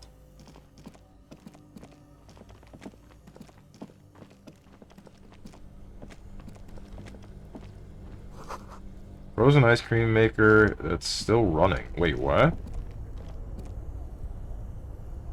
Go give Renee his bull back. It's a shot put. Intercom wire is running into the breaker box. Like, if I were to give him a shot put ball, that's... I feel like there's a bit of a problem, but... What's the deal with this? Money. Magnesium. Cool. Still kind of dying, though. A thick layer of coal dust covers the furnace, coloring it pitch black. This is a furnace, right? Look inside. Smear your hands with coal. I'm gonna look inside the furnace. It's dark and grimy here. In the darkness you can hear chatter. It's coming from above. A voice or several voices talking to each other. Near the smoke chamber, upstairs. The echo is so prominent, it's impossible to discern what the voices are saying or what's producing them. What are you doing? Lieutenant asks when he sees you climb halfway inside the furnace. I hear the murderer of the hanged man talking. I'm not sure, Kim, but I think I can hear someone talking upstairs. Wait, really? Maybe it's coming from behind those safety curtains we saw upstairs. We should ask the lady in the bookstore what's going on with these curtains. I don't think I should kick it. In fact, I think I should leave it alone now. With a bear. I'm not gonna kick it. No. You see a terrifying ice bear with a strange compartment in its belly. The door is covered in frost and the bear's eyes are glowing red. This ice bear is a hyper-carnivore. Be careful. Crack open... I don't think I should open this fridge. Hang on. If Cowboy Bebop has taught me anything, don't open a really old fridge. A gust of freezing cold air rushes to greet you. You hear a low grumble as the bear regulates itself. This is the inside of a refrigerator. The lieutenant takes a peek inside. His hand has found the holster of his gun. Relax, Kim, it's a fridge. I'm gonna look inside the refrigerator. The shelves are empty. All you see are crumpled ice cream wrappers with the brand name, Revachol Ice City. A handwritten note has been attached to the door. The fridge is huge. What's the giant bear-shaped fridge doing in an abandoned cellar in the first place? Wait, did we go down? Take the note from the door. You pocket the note and the little fridge magnets keeping it on the door. Examine one of the ice cream A wrappers. friendly cartoon bear smiles back at you from a glossy cellophane wrapper. It looks nothing like the fridge. The paper still smells of vanilla and chocolate. That's odd. What is a giant bear-shaped fridge doing in a Good abandoned question. cellar? It looks like an ice cream fridge. The lieutenant reaches for one of the wrappers. He studies in the light. They tried to sell ice cream from this hyper carnivore. I know. What an unfortunate marketing choice. What is even worse, the bear is still costing them money to this day. Lieutenant points at the red shaky cable running from the The bridge. fridge buzzes with Snaky. energy. The electricity bill on this thing must be catastrophic. Oh. Oh, is that part of the reason as to why the businesses here fail? Uh-oh.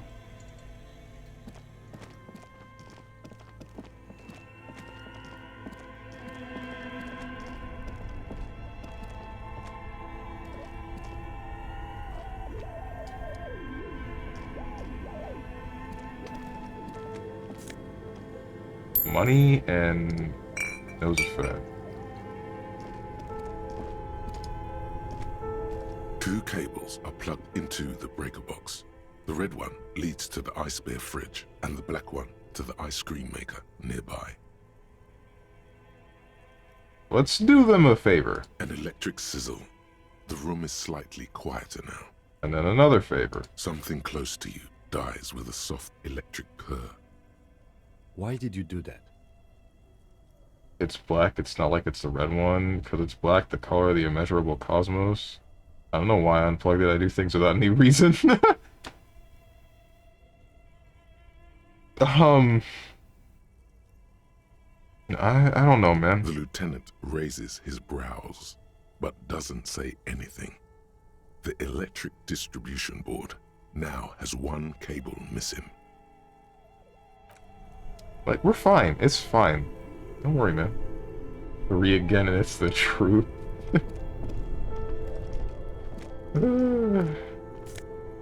Is this a Kevlar vest? No. Insane mesh tank top. Can I just put that on? Oh, I mean, I don't even need to ask the question, but that's really gross. Handwritten note you found from the giant ice bear fridge. It still bears some marks from the fruit-shaped kitchen magnets that were used to secure it in the refrigerator door. The note is written with a blue pencil on a piece of lined office paper. The kitchen magnets have left spots on its surface. Does it say anything interesting? The lieutenant leans closer to read the crumbled note over your shoulder. This is tangential at best, but the lieutenant's detective instinct is still active. Read the note. Someone has scribbled, S. I can't believe the off-site copy is still here. The illiterate ginger kid keeps stealing stuff from the studio, so I had to hide it somewhere safe.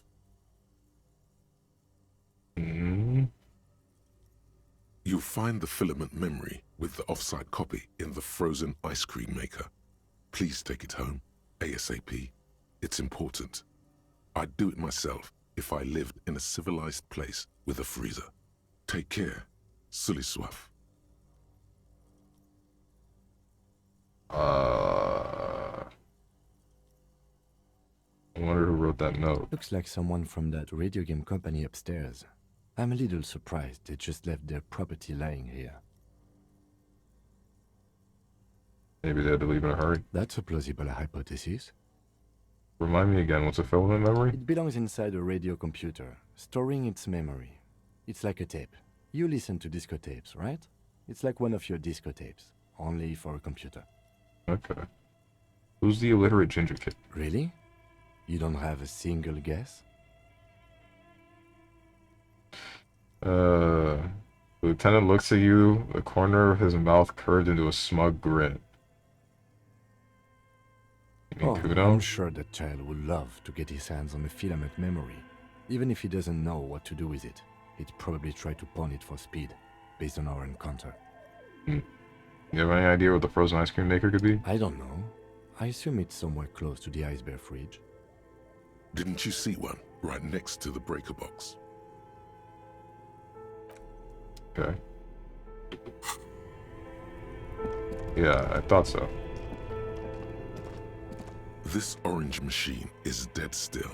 It has a hand-cranked ice cream churner and an electric freezer. It's The not ice gonna... around it slowly melting. It's not gonna open, is it? You slip your fingers under the frozen lid, but the ice is too cold for you to get a good grip. A pry bar would come in handy here. No, this is going to need something else. Some kind of super pry bar. Don't even try to open it with a regular pry bar. You're just wasting your time. If you want to try again, then you need to have the pry bar in your hand, detective. Equip the pry bar by going to the Tools tab in your inventory. From there, you can equip it to a held slot.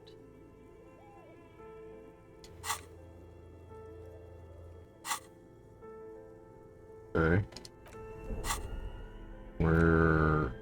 do I not have? I do. This orange machine is dead still. It has a hand-cranked ice cream churner and an electric freezer. The hell you Ice mean? around it. Slowly Minus melting. 20.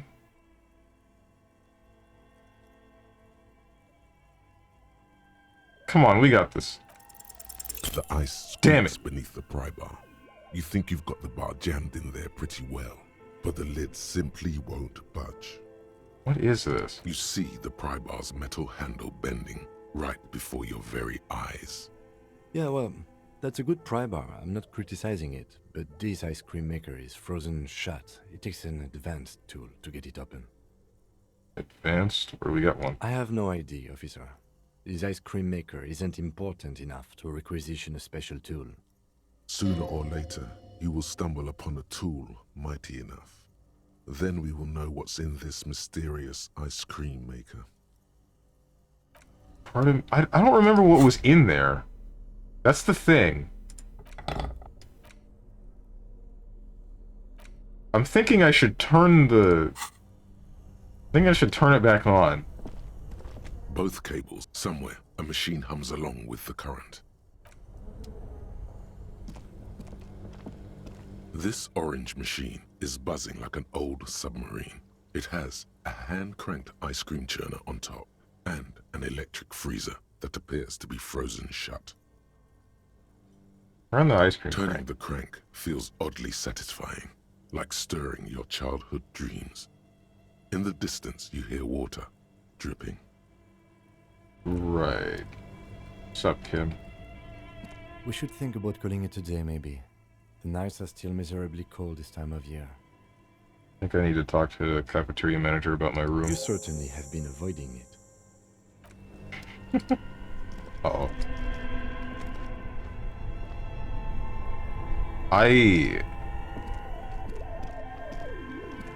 This orange machine.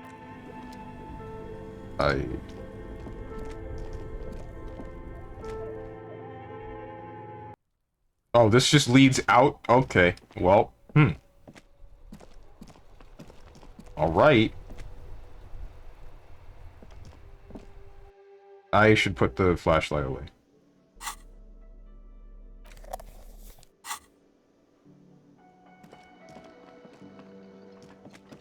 There's a lot of people in here. Bottle of rum has been knocked over. Beautiful dark liquid is That spilling out. sugary black rum stain on the counter makes you teary-eyed with joy. It's almost touching how syrupy and sticky it is. How long have you been up already? Pretty long. It's drink o'clock.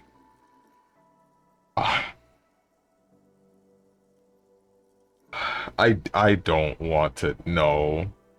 No, I'm gonna...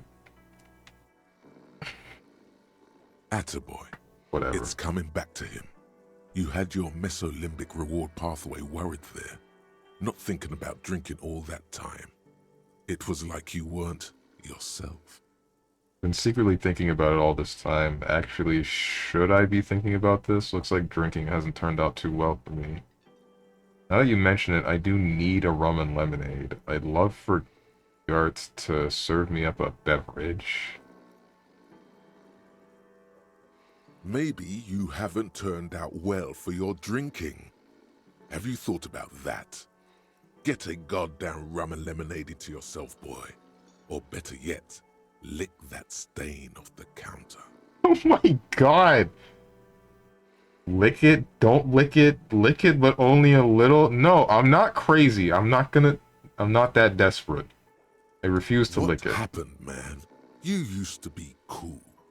Go get your boring normal person drink then. It would go well with those cigarettes. That's a great combination. This game is great. I love how it. I really love how it actually gives like an active voice to the bad ideas in your head. You know, like there's the inkling of a thought of I should do something really stupid right here, and then it lets you decide, no, I'm going to not do that, or yes, I will do that. The writing of this game is fantastic. You're still fixing that bird? Real mature, man. What exactly were you trying to accomplish? You do understand you still owe me money, right? No. Damn, your feet thought we got away. I'm sorry. I know it was irresponsible of me to run. You have to understand, I was desperate. I'm sorry, man. You know what? The stupid drinks you've had are on the house. You know why? Because I know you can't pay for them. Not because you ran away. Now, I still have to charge you for 3 nights and the broken window. That's 100 square.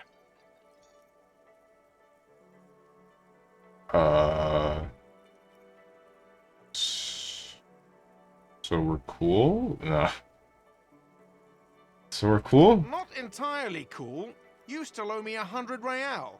If you don't have it by tonight, I can't let you back up there.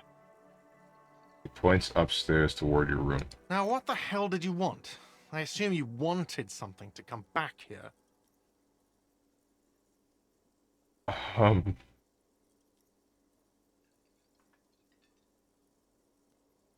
Seen something here at the Whirling Gart, a thing I need to talk about.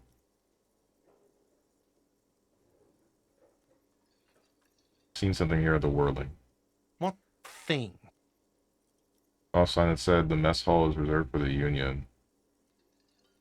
Yes, not the whole damn Union, thank God. Just the nastiest and loudest faction. He tosses his head in disdain. They come here in the evenings. Dumb, unruly types. Think they're big shit. But they're good customers. They place big orders and always pay on time. We should find out who this Lord faction is, occupying the booth. Loudness means talkative, and we need info. Mm-hmm. He gives you a meaningful nod. How do we find them? We don't. We have to wait. They'll show up sooner or later. Men get hungry, even men on strike. You All right, glance at true. the clock on the wall behind the manager. Huh. After 16, sign said reserved starting 16. Why isn't anyone in the mess hall? Hold your peace, best not to nitpick. Was there something else? Because I have coasters to stack and glasses to clean. Apparently, that's what I do now. Ouch. Something else I want to ask you about. By the way, you should come back to this thing-based questionnaire if you see anything interesting in the Whirling later. I'm gonna sing karaoke here. Absolutely out of the question. Absolutely in the question. First we find a sad banger. Then we sing this place to shit.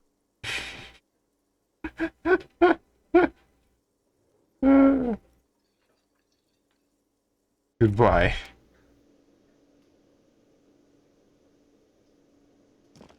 How many of you people can I talk to? Woman in the wheelchair. You. Northern Lion over here.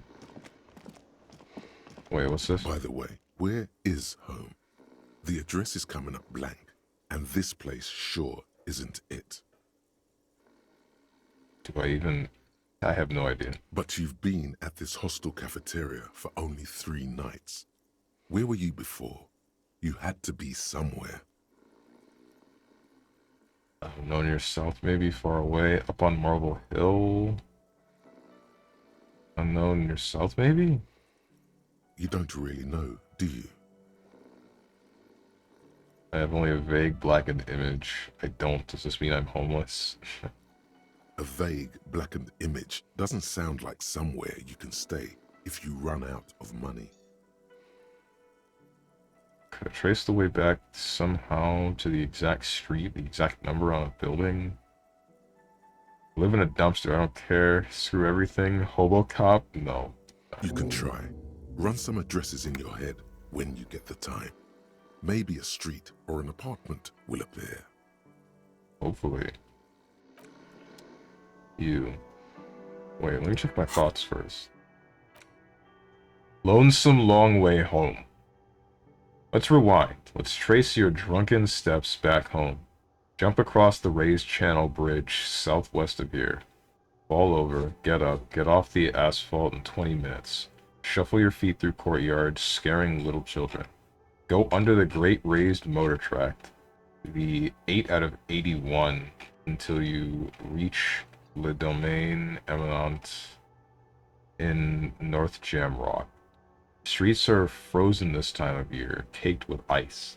Walk down Main to Perdition. There's a side alley there, and your footprints in the mud. Wait, what? Plus one excited to pee if factual memory returns.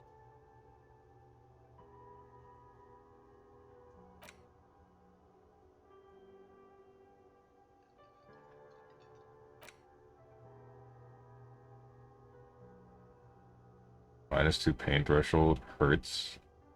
What does this get me? Wait, what do I need?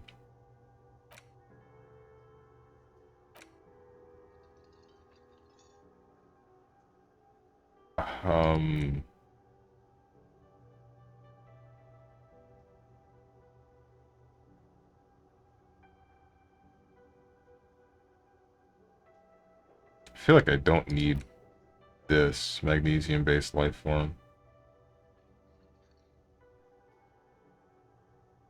Before I actually do that,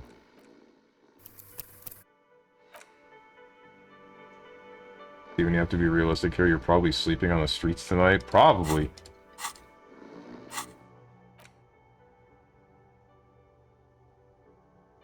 Thought will be lost forever. Oh, okay.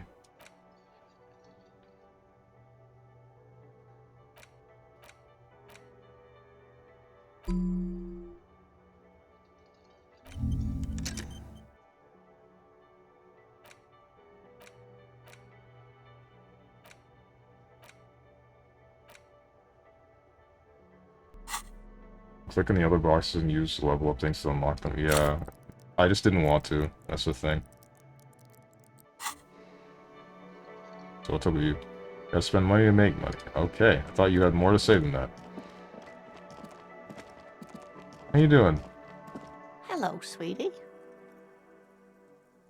You seem nice. Elderly woman turns to you with a smile. Wait, who's Sweetie? Does that mean you like me? Oh my god.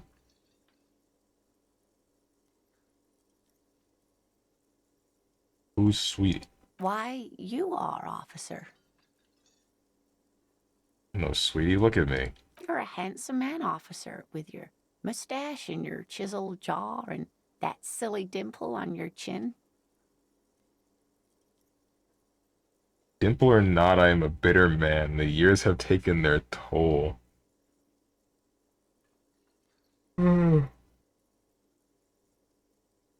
Thanks, I appreciate it. You must forgive me. I'm getting so scatterbrained. I completely forgot to introduce myself. She slaps herself on the forehead. I'm Lena. My husband Morel and I are staying with our friend Gary just down the street, but I come here for tea when they're away. Her eyes glitter over the rims of her glasses as she looks up, smiling. This Lena is wacky enough for the motley crew. Hire her on the spot. You seem to be in a chair. What the heck? I don't know if you've noticed, but I don't know where I am or what I'm doing or anything. Sweetie needs money. Do sweeties get money? Oh my God. Yes, officer. You look rather dazed. Like a stunned fox. But surely things can't be that bad. Her eyes follow your movements with some concern. What's up, Alabos? There, dented Elysium. Did that one already show up? I feel like that one might have already showed up, but I don't remember. I drank so hard I forgot literally everything. Hope you're right. Hope it's not too bad. Yeah, I'm blowing this whole thing out of proportion. Forget I said anything. Hey, so this isn't a real thing, is it? Drinking so much that you just forget you have like full amnesia? I feel like that is a thing, but I haven't heard about it too much. Then again, I don't know. How many cases of amnesia do I actually end up hearing about anyway? Pretty much none. I guess the question is how many people have actually ended up drinking so much that they just have full amnesia? Blackout drinking is a thing? Yeah, but don't you just lose consciousness, right? Or more so, you operate, I want to say autonomously. I'm not quite sure that's the right word. Like, you're just doing things, but you don't remember them, and then you eventually pass out.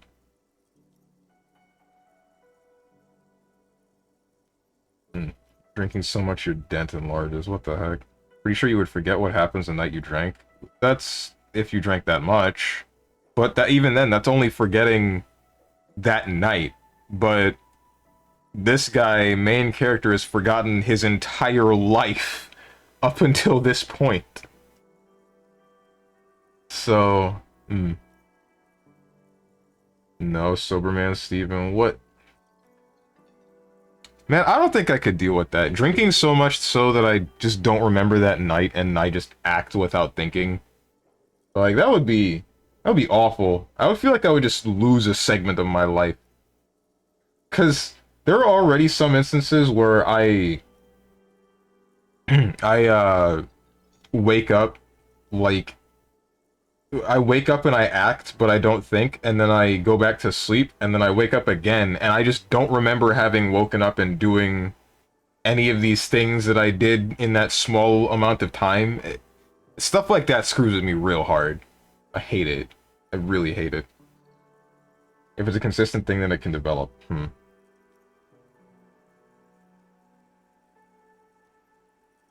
Hey, was that a thing? Can I do that? Can I forget every BS that happened in my life? Whoa.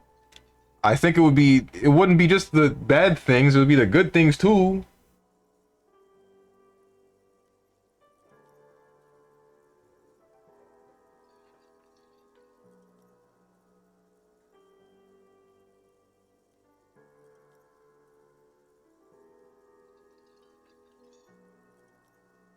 True, the dent memes. Yeah, bet. Anyway, drank so hard I literally forgot everything. Oh my. You know where we are, right? Whirling in Rags Cafeteria was on my keys. We're in Revachol. I don't really know. Some seedy hotel. Warzone at the edge of the world. We're in Revachol. That's right. In a hostel called the Whirling in Rags, to be precise. Honestly, I don't know diddly squat about Revachol. What kind of place is this? How would I even begin to tell you? Revachol is the most beautiful city in the world. We're fortunate to be here, you and I. I feel like that's not entirely true. I haven't seen very many other cities personally, but everyone says so. Revachol is a rare jewel. This city used to rule the world, though it has seen better days. There's a pause as she studies your expression. You must look quite lost. Speaking of history, you know what year it is, yes? Spring of 51, right? Sure, it's the year 973. All I know is we're approaching the end times. What the heck? The bad year in my late 40s or 50s. I don't even know how old I am. Spring of 51. That's right, dear. How splendid. Here, take this pen. Knowledge should always be rewarded. Her relief is palpable. She was getting pretty worried about you there, but now she relaxes her shoulders. Outside, the melting snow seeps into the cracks in the walls and the cobblestone streets, all the way down into the sewers. Above ground, the first May bells blossom. You can feel it, a great cold. Then the shiver passes. What is this? I can tell that this is taxing for you, so I'll just ask one more question. What regime are we living under? What mode of government? Isn't that one... That one's like a question mark, isn't it? Some kind of democracy, maybe? I'd like to think it's a dictatorship of the proletariat, but something tells me it's not.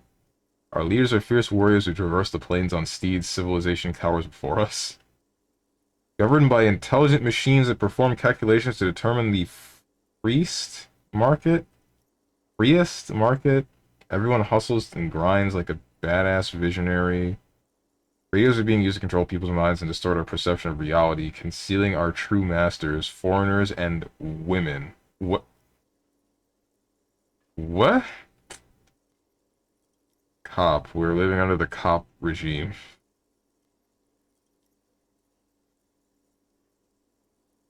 Some kind of democracy, maybe, I'm thinking?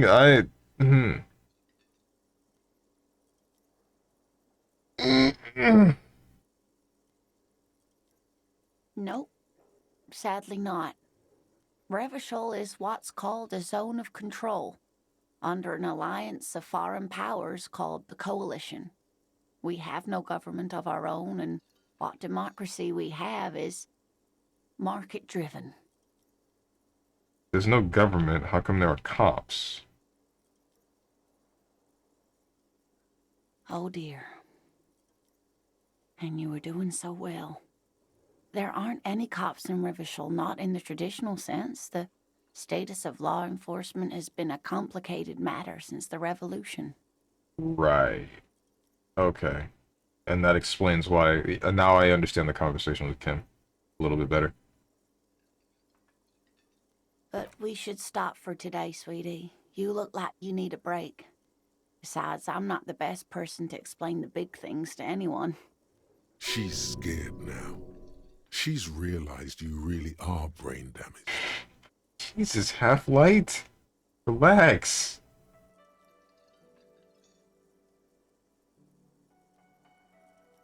Ask me else any questions, Stroms. What do you know about V Shoujo? What do I know about V Shoujo?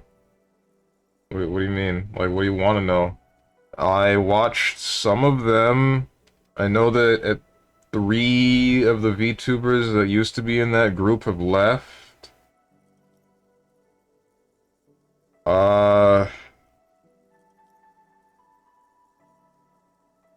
All of them I occasionally watch. The 3 that left, the rest I don't usually watch, save for maybe 1 or 2. Strange question for you. Would you allow someone in chat to crap talk you for all 4 hours you stream as long as they gave you $100? You guys do that for free. Unlimited and every day. Yeah, I let this happen for free.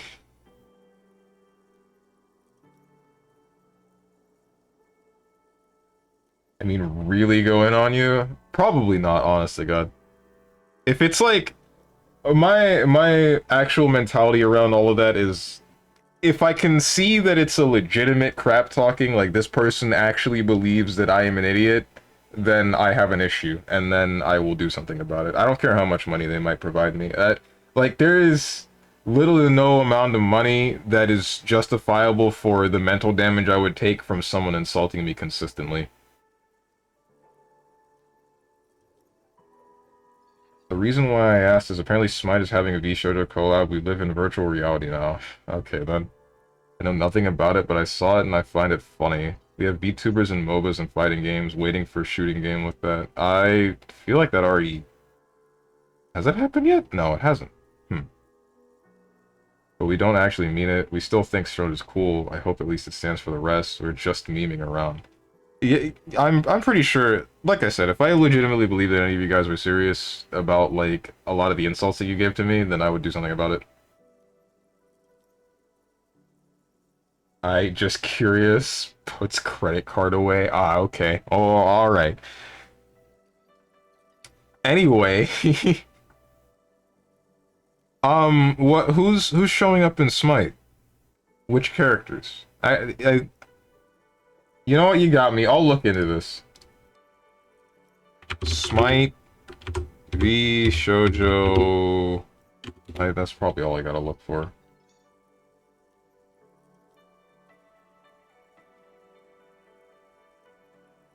Okay, two of you are not part of V Shoujo anymore. But they're part of the collab in Smite. That's interesting to think about. Hmm.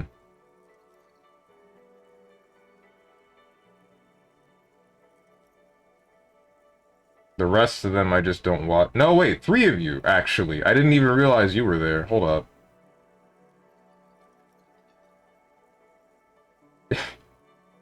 That's kind of funny. The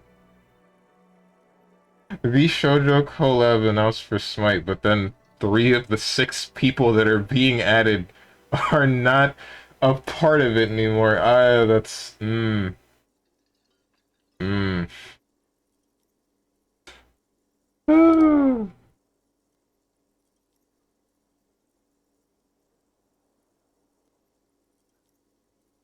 Ask me also a question, what was for breakfast and what is for lunch? Garlic bread and probably frozen pizza. If I recall correctly, Coco Kiryu is also no longer streaming from what I know. Well, I didn't say that the people that I was talking about would stop streaming. They're still streaming. They're just not a part of eShoujo.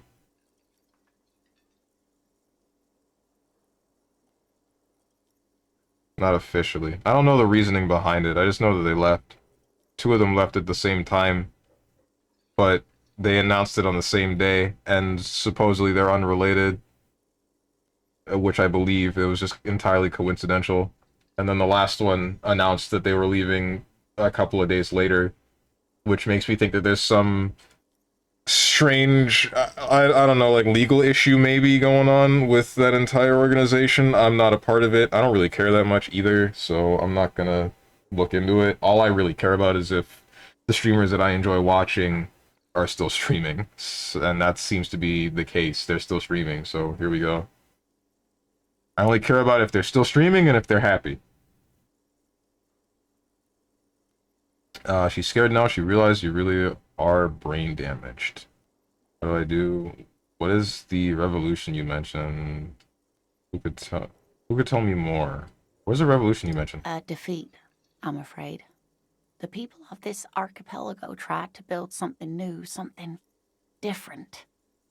The rest of the world didn't like it, so they came and ended it. This was 42 years ago. Oh. What does it have to do with there not being any cops? But I'm a cop. Whatever it was hasn't stopped me. Of course, sweetie. I really don't know how to explain it better. So how did I do? You were doing quite well up until the end there. It does look like you're having trouble remembering things. History and places. Remembering reality in a word. It's very odd. A sigh. The lieutenant buries his nose in his notebook. But maybe a fresh set of eyes is what the world needs. And while I'm no doctor, such bouts of amnesia are often temporary, so I wouldn't worry too much. Okay. Someone more educated in sweeping matters. Maybe you should ask. She turns to the lieutenant. No. I'm not an encyclopedia. I won't be a guide either. I'm a detective. What the heck, Kim? Come on! Of course. Then I don't know. Someone rich, maybe? Wealthy people are educated. Though I don't know where you would find a wealthy person in Martinez. Okay. That's a good point. This doesn't look like Rich Central.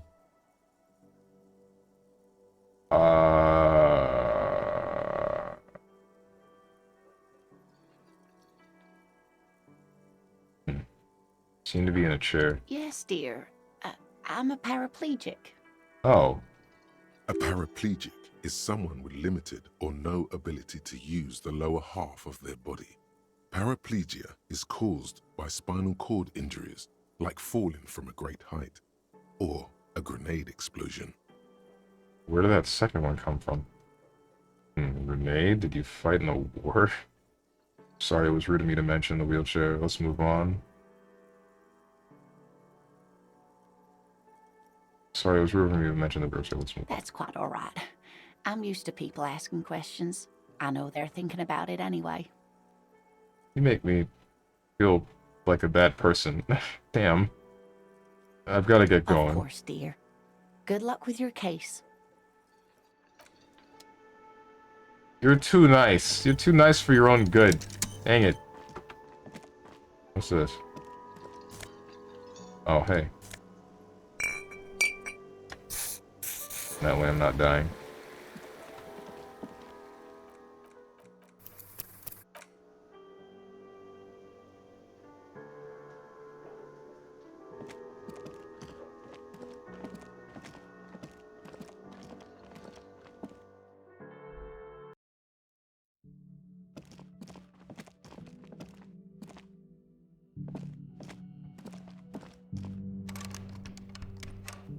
Let me in!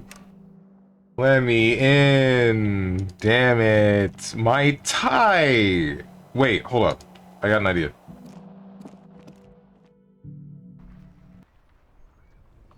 Shoot, I don't think I can. That sucks. I was hoping I could get in through the broken window.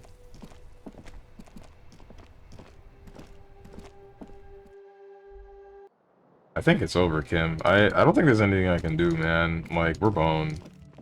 Or wait, hold up. Hold up. Tell me you're here. The door is closed. Knock. There is no answer. You hear the shower being turned on somewhere inside. Knock again. Still no answer. Knock harder. Still nothing. The lieutenant gives you a quick glance. Don't worry, Kim. I know what I'm doing. You should punch a fucking hole in it.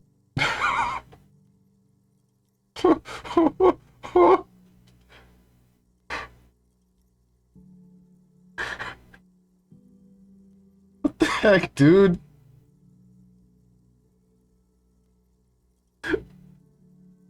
I kind of want to punch the door.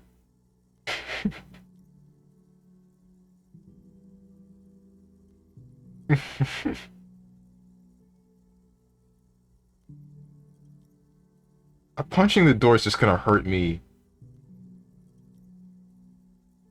I'm punching the door. You slam your fist into the vinyl.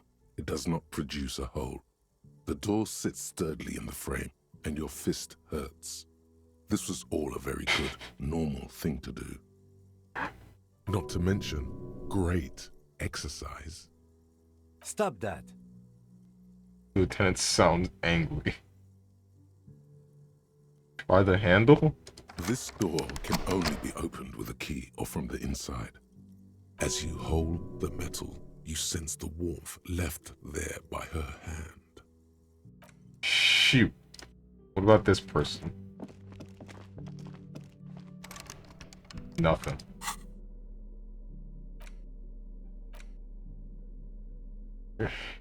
Kind green ape pen. Pen with a green ape head on one end. The ape has closed its eyes, a kind expression adorning its face. Seems to be meditating. Cool. Kim, what do we do? Kim, we're boned, man. We lost.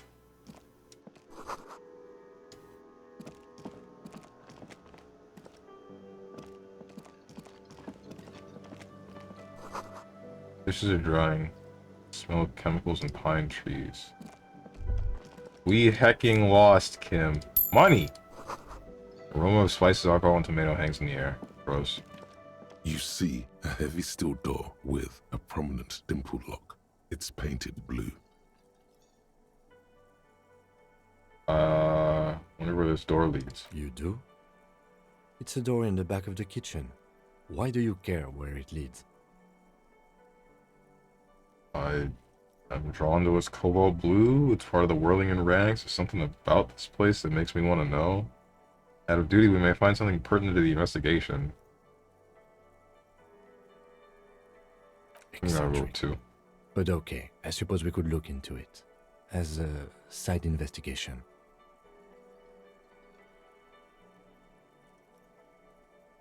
The door on the main investigation will merge into a stereo investigation. Yeah, some mini side Garth is investigation. the person to ask about this. The cafeteria manager. Try to push in The the door. door does not budge. Touch the The door. cobalt blue surface feels rough to touch. The stainless steel door is flush with its frame on every side. Old cobalt paint, rough on the fingers. 40, 50 years since this was painted, maybe. Alright.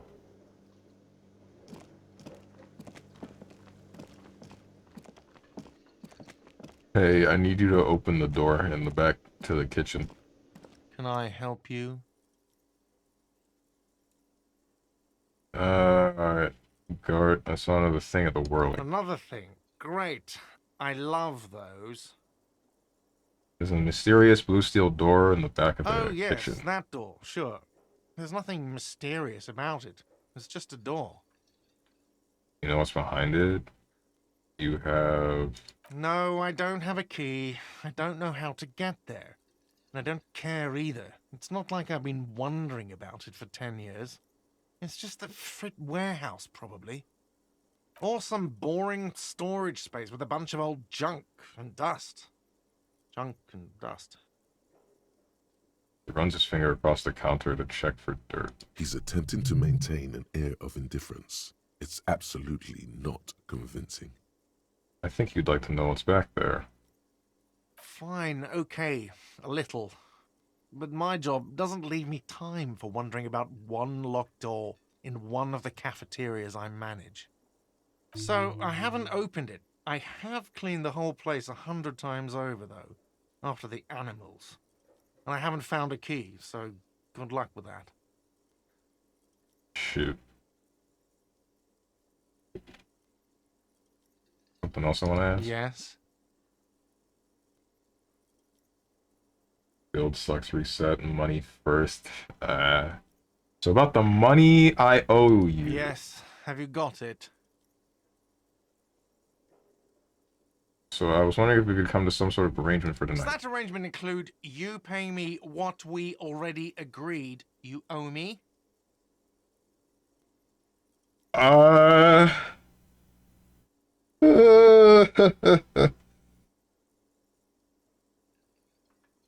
Kim is about to say something, let him.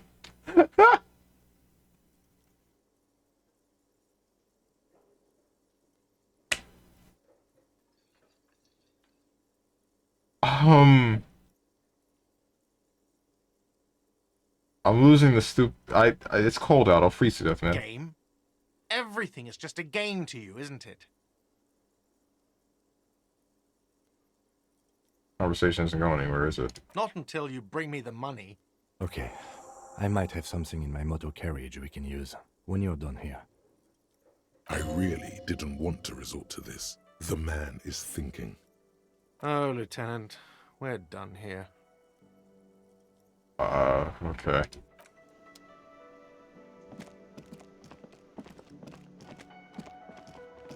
Motor carriage it is. Please exit the building. Thank you.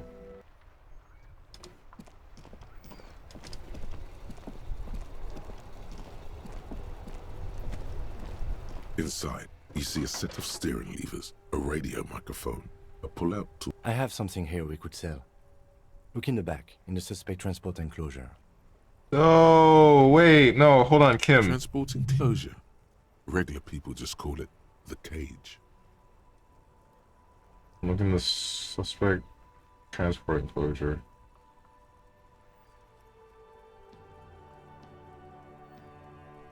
The cage at the back of the motor carriage looks rather uncomfortable.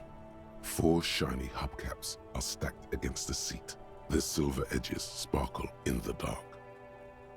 I confiscated this for a little while back. We can take them to the pawn shop down by the Martinez Canal. Oh. Okay, then. By the way, what are we actually trying to solve here? Like, what is the case? I just see running around and stuff. There was also, like, one dead body. We're trying to find who is responsible for that dead body. For the hanged man. We don't know who. We just know that there's a whole lot of things going on in this segment of the country. I can probably give you, like, I can give you the rundown now. So, to my knowledge, there's this portion of Revachol. And the entirety of Revachol, or maybe just be this portion, I'm not sure, is in a really serious gray area involving how it's governed.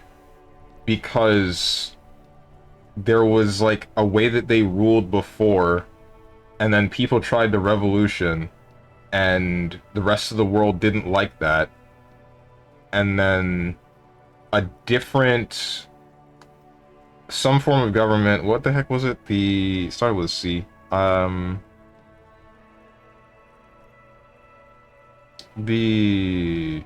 don't remember.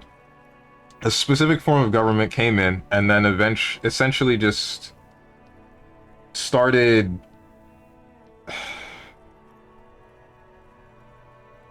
they govern the place, but loosely, and basically it's turned into a commercial kind of thing. Hence why they're not very much cops here. There's just these people that are trying to determine who has to actually police in this area. Why these two cops of two different districts are here. And then on top of that, there is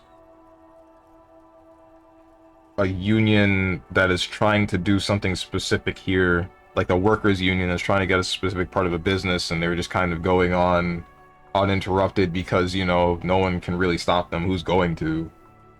Communism? That's not... I mean, there are some of the people... there are communists here, but they're not the ones that entirely took over.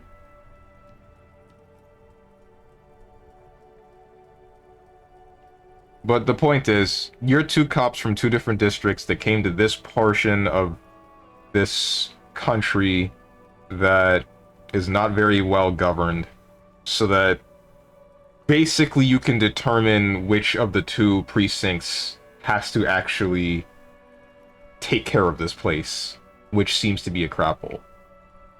I don't think either precinct wants it, but you're both here to figure out who gets it. Who gets left with the bag, so to speak. I could be wrong about some of this. This is the first time I'm touching this game. I kind of don't want it to be specified, because if it is, then I might end up putting together some pieces that I don't want put together yet until it presents me with said information.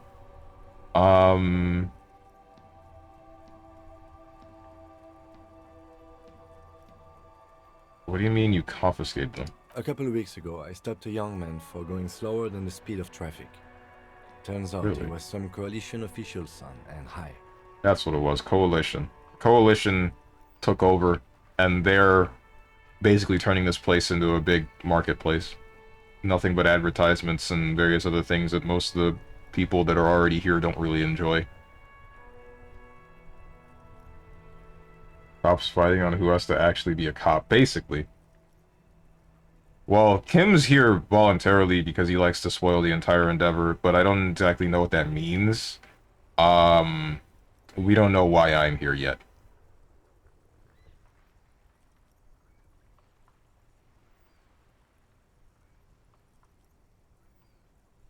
So you took his spinners?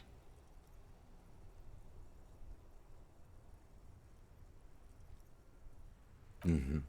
I took them and arrested him for driving under the influence. Isn't that corruption? I don't know. Is it? I was going to take them into evidence, but they weren't necessary for conviction. He never asked for them back.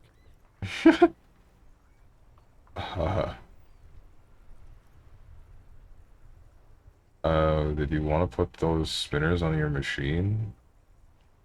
No, that would be silly. I don't know why I kept them. It doesn't matter. I couldn't put them on this MC anyway, a cop with spinners. That would be outrageous. Yeah, so outrageously cool. Too wacky, just not. Damn, Kim. My guy, you're too serious most of the time. Come on. Outrageously He cool. flashes a smile, barely visible in the dark. Kim's got the dog in him. Sure, dude. Can't believe Kim is a white woman. I'm sorry you have to sell these because of me. As I said, they are useless anyway. I should have remembered I have these earlier. But thank you.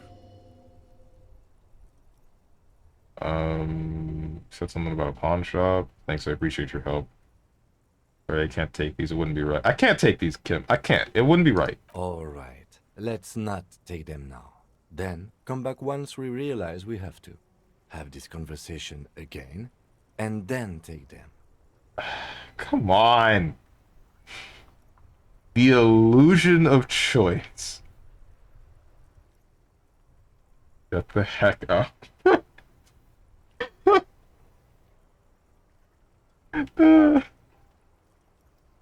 What was Fuzz? What's the problem? Man.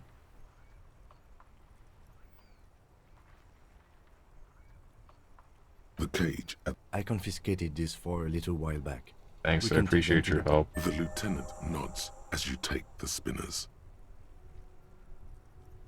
Close the door.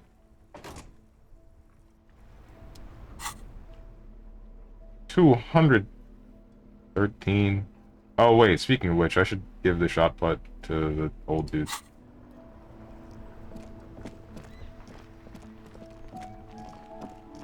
I should just sleep outside. Are the old dudes still here?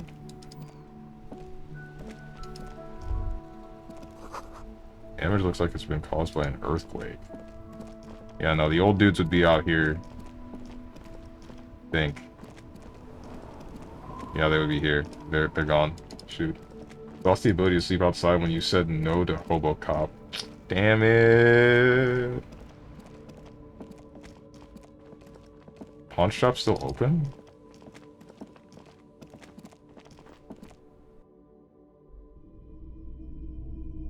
Hey, dude.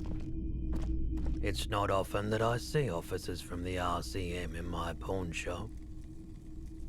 And the counter turns to you slowly. What can I do for you? He asks. His courtesy is not insincere, but he prefers being alone with his projector, just watching the movement of light across the walls of the shop. What the heck?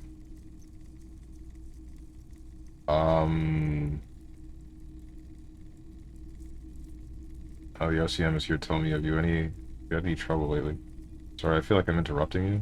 Oh no, not at all. I guess I haven't had many customers lately. RCM or otherwise. Who are your customers usually? All kinds of people come through here. Locals, travelers, people looking for a deal, people looking for a keepsake. People who are terminally bored. This guy's voice reminds me of the guy at the lodge from Harvester, if you guys have ever played that game or seen it or anything like that.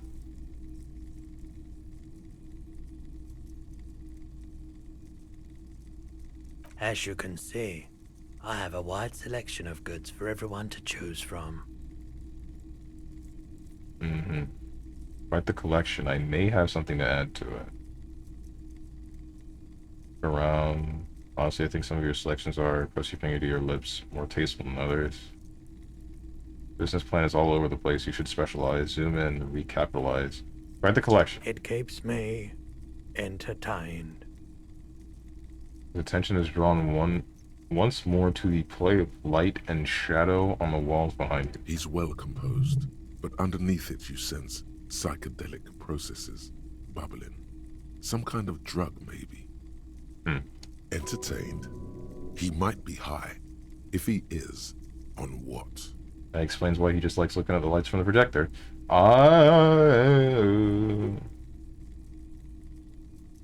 Committable.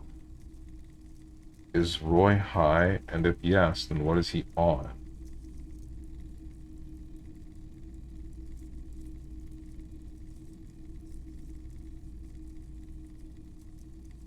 Oh, do I happen to have any guns like the ones carried by cops?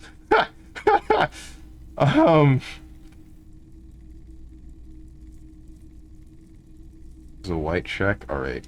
Someone else came here earlier today asking the same question. I promptly sold her the gun you pawned a couple days back. What? What? What do you mean I pawned my gun?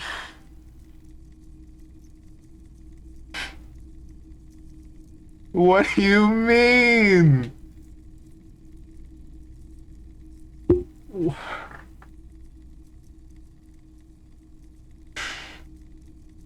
You're kidding, right? What? Sold? The lieutenant shifts from one foot to another. Alert.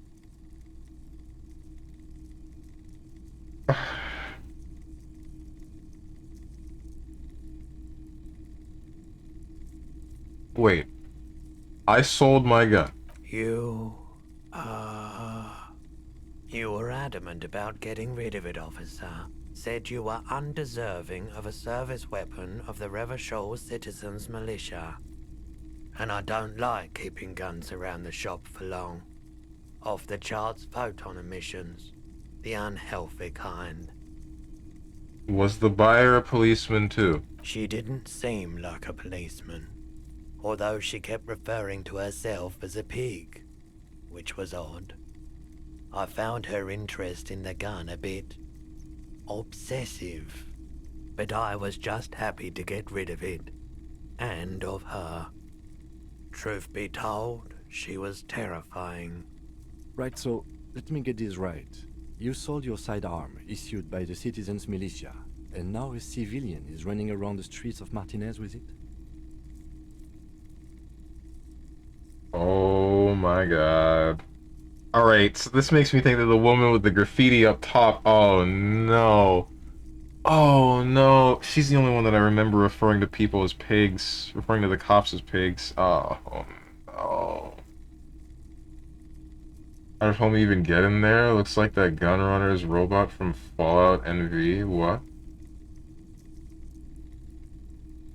Oh yeah, you didn't even find this guy yet? Yes I did. What's up, color coded? I found him before, I just didn't talk to him very much.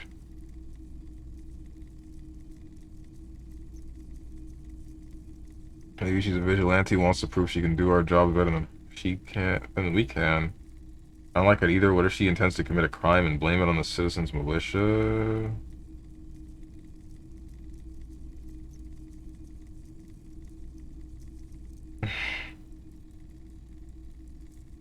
Oh, New Vegas. Never mind, you didn't play the game. I know you meant New Vegas. I just said NV. Damn. I'm sorry, man. I'm sorry I sold my gun. Yeah, it's not good.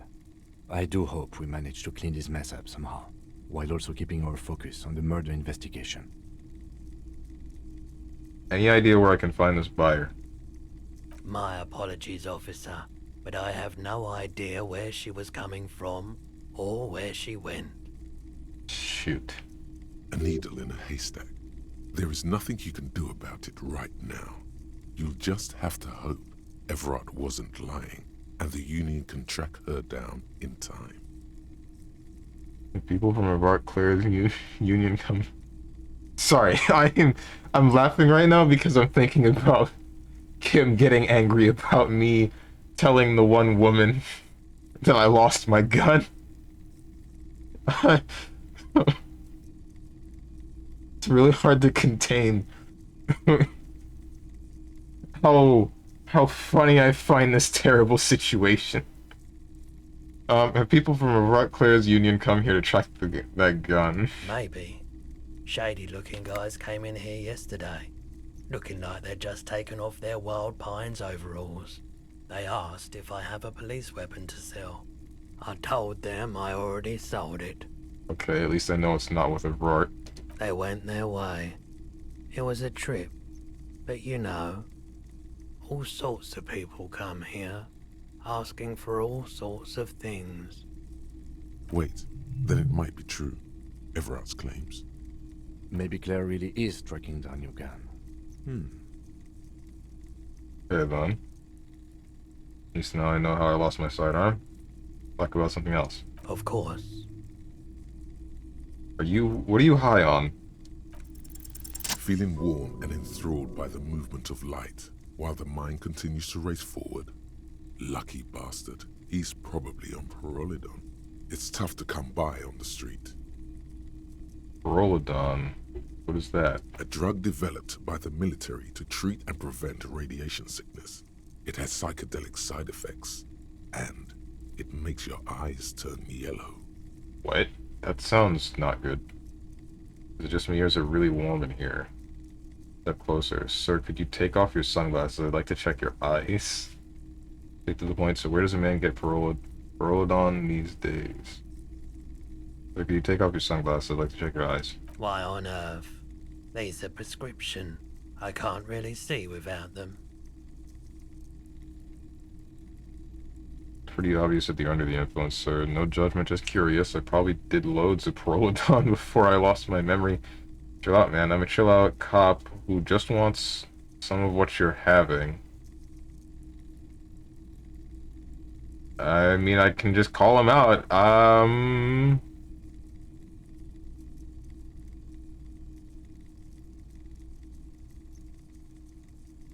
don't really want it myself. It's pretty obvious here. Pyrrolidon is just something you know, since the People's Power disaster. I was with the Emergency Relief Brigade. Had to take it for radiation sickness. He's taking it for mental and emotional, not physical pain these days. People's Pile, what's that? Tell me more about the Emergency Relief Brigade you were a part of. It's been tough. Radioactive cleanup. How'd you end up running a pawn shop? The People's Pile, what's that? A bad idea. Some poor leftist built a particle decay generator in hopes of bringing affordable electricity to underserved communities. It malfunctioned. Radioactive waste everywhere. Probably some of it in you, too. Tell me more about this Emergency Relief Brigade you were a part of. We were an all-volunteer force. Self-organized. Tried to help the fire brigades contain the spill. On the patch, gamma radiation lines crossed with a red drop of blood. I lived by the river since I was a small boy.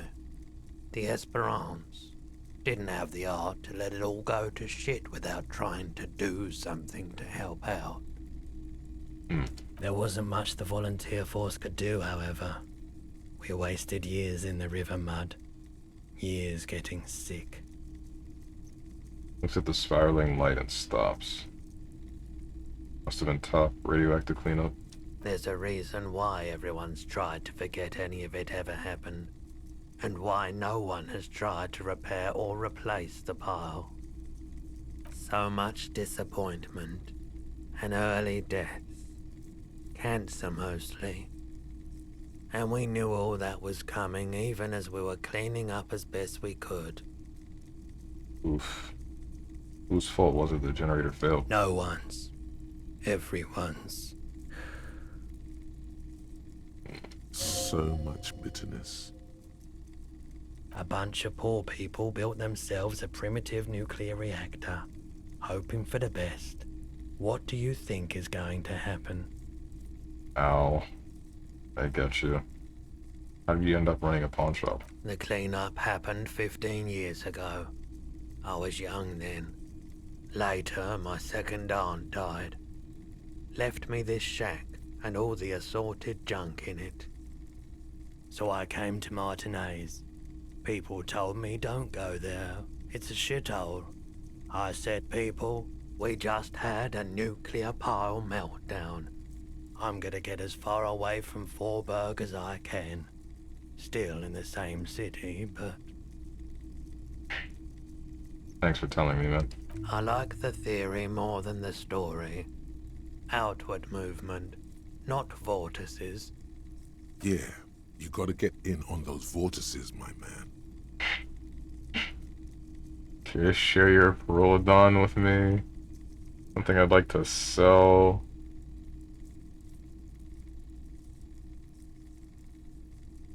Hmm.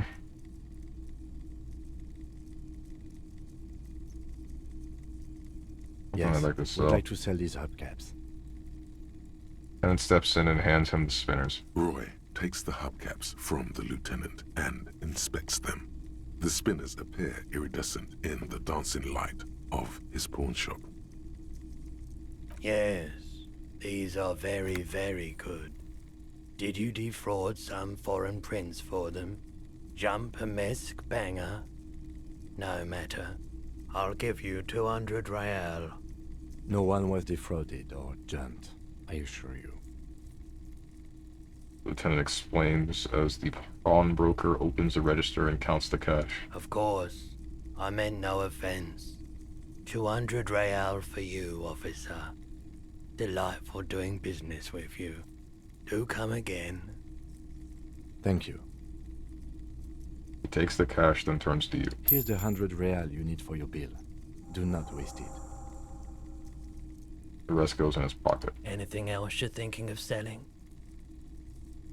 Both the lieutenant and the pawnbroker turn to you.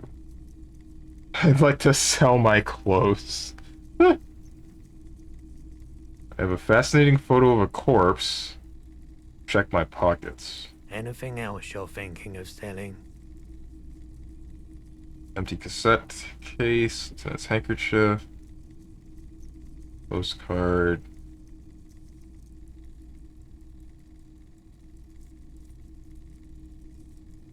Nah. I don't have anything to sell at this Another moment. time, perhaps. I have other business to take care of.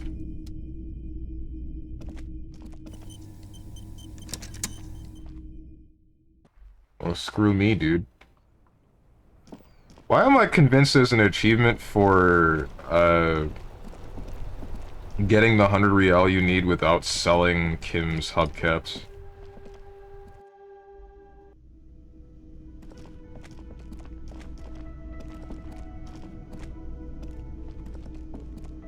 Can I help you? So about the money I owe you. Have you got it? I have your money. Well,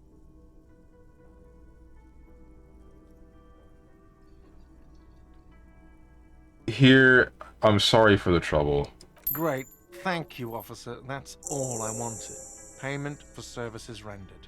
If you continue to stay here, I just ask that you please pay your nightly bill in advance starting tomorrow. I'll unlock the electronic lock to your room. All the doors lock automatically at 9 p.m. Mm-hmm. Taps his foot against the metal box installed in the back of the bar counter. All the doors locked. Alright. Please pay for each night in advance starting tomorrow. 20 real per night. Mm-hmm. I'll take a room here too. He opens his wallet. Of course. Always happy to have officers from the RCM as guests. Anything else I can do for you? No, I'm good. Alright. You easily get the money without selling the hubcaps, and there's no achievement for it? What the heck? Should be an achievement for pushing Kuno? Pushing the kid? What the heck? Hey, you in here? The door is closed. I want to knock again. It's been a while, but I feel like I shouldn't. I'm not going to. The door No, I is will. closed. Knock again much Still harder. nothing. The lieutenant gives you a quick glance. You should punch a fucking hole in it. Again? Alright, The I'll murmur in leave your it alone. ears recedes slowly. Your breathing normalizes. That's one lucky door. No, it's not. I already punched it. This is the door to the room you redecorated. Woo! By the way, Steven, there's a certain someone you get extra dialogue from if you talk to them without Kim. It's not plot related, it's just more background info about the world. Do you want to know who? No, I do not. No, I do not. Good night, Just a Lieutenant. moment. You had some questions earlier, I believe. And besides, we should discuss our progress on the investigation. Let's go out to the balcony. Alright. Okay, chat, we're never getting that additional info. Man! The air outside is brisk. The lieutenant is silent for a moment. He listens to the traffic hum. Then, Where shall we begin? We should talk about the investigation, first and foremost. But I also remember you wanting to discuss the RCM? He lights a cigarette. I didn't know you smoked, Kim. How do we think today went? I didn't know you smoked. I have a cigarette every night when I go over my notes. It's something of a ritual. Okay. oh man, he looks so devastatingly cool with that cigarette. I think I might want to pick up smoking. How'd you get so cool, Kim? You mean this? This isn't cool. It's an unnecessary trial of will and unhealthy. Keeping the habit within the parameters he's given himself takes a lot of focus. It would be easier to simply quit. Yet, were he to quit, he would lose the cool factor. This man relishes his cool quite a bit, Willow told him. Okay. Right then, the debrief. Yes. It's been a long and eventful day. How do you think today went? No, what are our powers exactly, the They're RCM? quite limited, actually. The power officers of the Rebel Citizens Militia exercise most frequently is imposing fines of up to 1,000 real for offenses, in accordance with an interdepartmental schedule. 1,000, why not more? Wouldn't that be an easy power to abuse? The RCM's primary role is to ensure safety. We are not really supposed to play any part in the economic structure of Russia. Huh.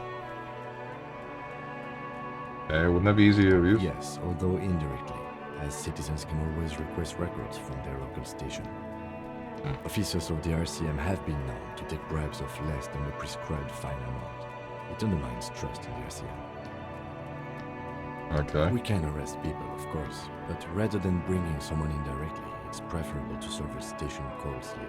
It prevents confusion and overcrowding. Wait, how can you be sure the arrestee will show up? Wait, hang on. You can arrest people, of course, but rather than bringing someone in directly, it's preferable to service. Yeah, how can you be? You can't. Those who don't show up become fugitives, though, and have fewer legal rights when they are eventually caught. It's about power projection. Thus far, they seem to mostly show up. Okay then. I see. And if someone resists? We are permitted to use whatever force we deem necessary, even lethal. Wait, so if I kill someone while on duty... Have you ever killed anyone, Kim? Yes. The last time was 4 years ago. Oh, damn. He has internalized it well. It's just that. A fact.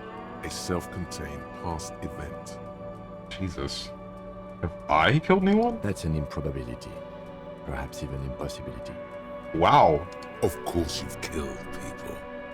It's somewhere down there, melting in all the drink. I don't know if I really want to know. Precinct 41 is known for a higher than average rate of police violence. Okay. Do we even have suspects in this case? Not yet. He's supposed to solve this by a certain number of days, or is that counter bottom left just timing how long Strange takes? You mean bottom right? There's technically a time limit, but it's so long I have not heard of anyone even getting even close to it without intentionally trying to. Oh. Wait, so if I kill someone while on duty? You have to supply compelling evidence for why it was necessary to use lethal force. In these cases, your partner is usually your witness. Not a good position to be in, by the way. Internal Affairs handles these cases thoroughly, by cross-examining you for inconsistencies. It is hard to cover for anyone, which is for the best. What happens to the people we convict? We don't convict. We arrest and send them to coalition government courts in Courron and La Delta. The prosecution works off our testimonies and records, which is why it's paramount to keep them. He taps on his coat pocket where he keeps his notes. Who makes all these rules? The coalition government, and the moral intern more broadly. The RCM was formed by the coalition government to restore order in the international zone after the revolution. So we did. Now we attempt to maintain that order. No more, no less. His gaze is absently fixed on a window below that just went dark. Or perhaps it is better to say we were allowed to form. It's a point of contention whether the citizens of Revachol or the coalition government founded the RCM.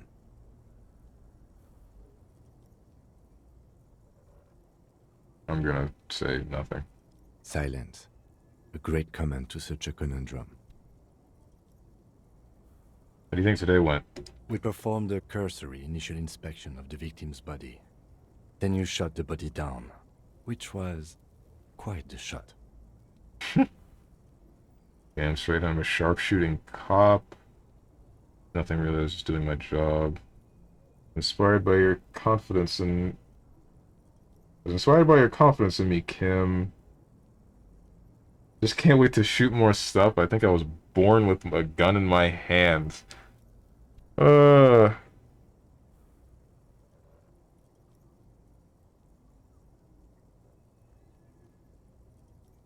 was inspired in your confidence in me, Kim. I admit I wasn't sure whether I should give you the gun, but I'm glad I did. Your shot enabled us to perform a field autopsy on the victim. We found some things we can really work with. I still feel like we missed something, but maybe the boys in processing will surprise us. We still have work to do at the crime scene. Now, as for interviews, my list of people to talk to here in Martinez, I mean. He takes a deep drag and looks into the city. That's my forte. Unlike most cops, I understand how important communication is in our line of work. He says it's the strength build. The initial interviews, yes. Well, we talked to some people. Wish we didn't have to do any of the interviews. People are treacherous.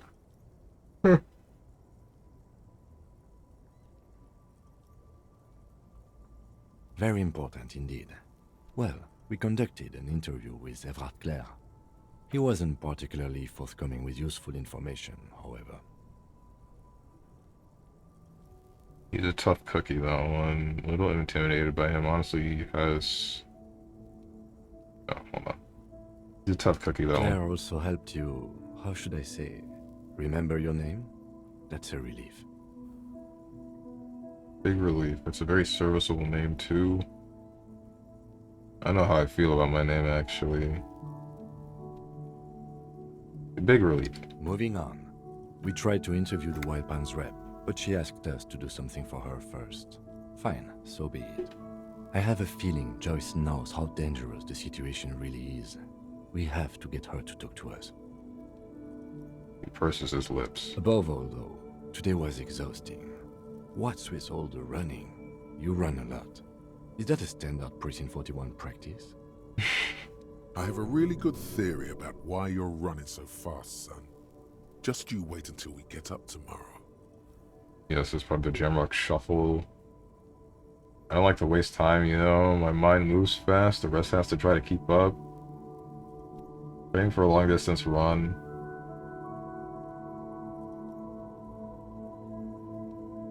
It's impressive, especially for a man your age. And in those hills. Huh? He nods thoughtfully, tapping his finger on his cigarette. Nice shoes, by the way. I like the green. Goes with the orange. He looks at your snakeskin shoes and smiles suddenly.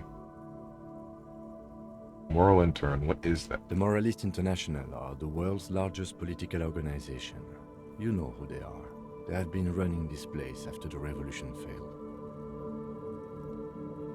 If I didn't know, how would you describe them? They're a union of center-left and center-right parties across the Real Belt. Our coalition government is just one of its many projects. They also run the ICP, EPIS, most intergovernmental organizations in the world. What do they believe in? What do they believe in? They are Dolorians. They believe they continue the humanist project set forth by Her Innocence Dolores Day 4 centuries ago. Others say they are just technocrats. What is their symbol? Interesting question.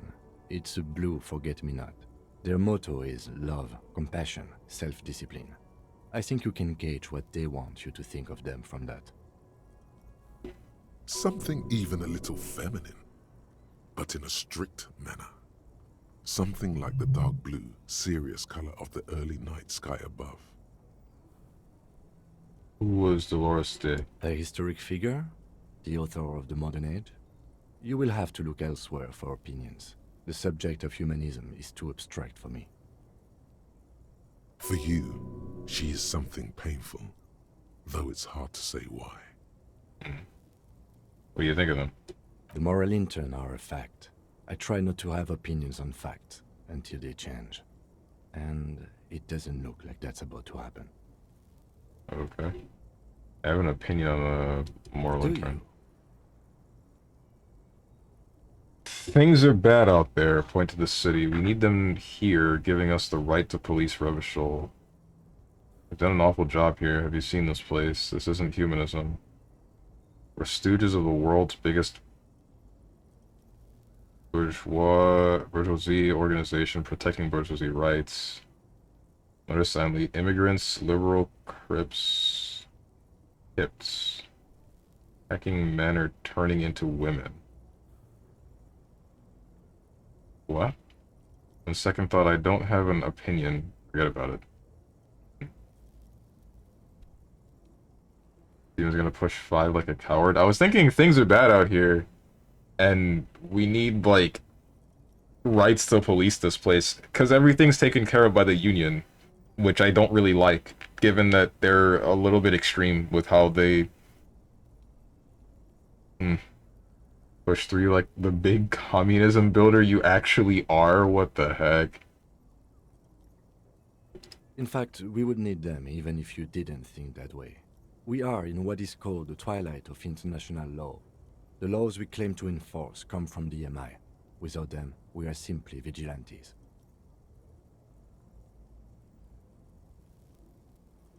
Maybe we should make our own law. Yeah, vigilantes sound bad. Sadly, it is what we already are to the people of Martinez. Most of them, at least, especially the Union. Vigilantes. I expect our job here to prove quite challenging. He looks at the roundabout. The lights of the orphan district are reflected in his glasses. The red and golden orbs of the motorway sliding like pearls on a string from east to west as Revachol commutes back to the suburbs. Tomorrow is Tuesday. Monday is over. The dying lights of the city shimmer below. Slowly, like luminous clouds, they pass on his lenses. The lieutenant looks at his slim cigarette, contemplating the next drag. This soldier is the highlight of the day for me, he thinks. This little stick right here. They really don't like us here. And the mouth on that kid, you know. It's different inland, in Jamrock, in the GRIH. He pulls on the cigarette. Why are they like this? It's our fault for leaving this place to the dogs, to the Union, to the company, not daring to come here more often. It's like I told you, this place is an orphan, fallen between the cracks. And then Jamrock and the GRIH? We run this city. West of the river is RCM land. He looks at the dark silhouette of the equestrian monument cutting into the night sky. It's incredibly hard. Human beings are... But we are in control, and it's worth it. The organization works. Our systems work. If they didn't, the city would disintegrate.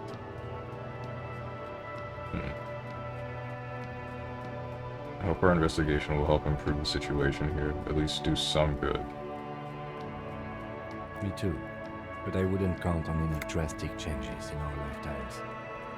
He is very tired, but the dark circles under his eyes make him look younger, not older. Thanks for this. Yeah, it's getting very cold now. Let's go. Pulls out the stub of his cigarette and looks to the door. What's this?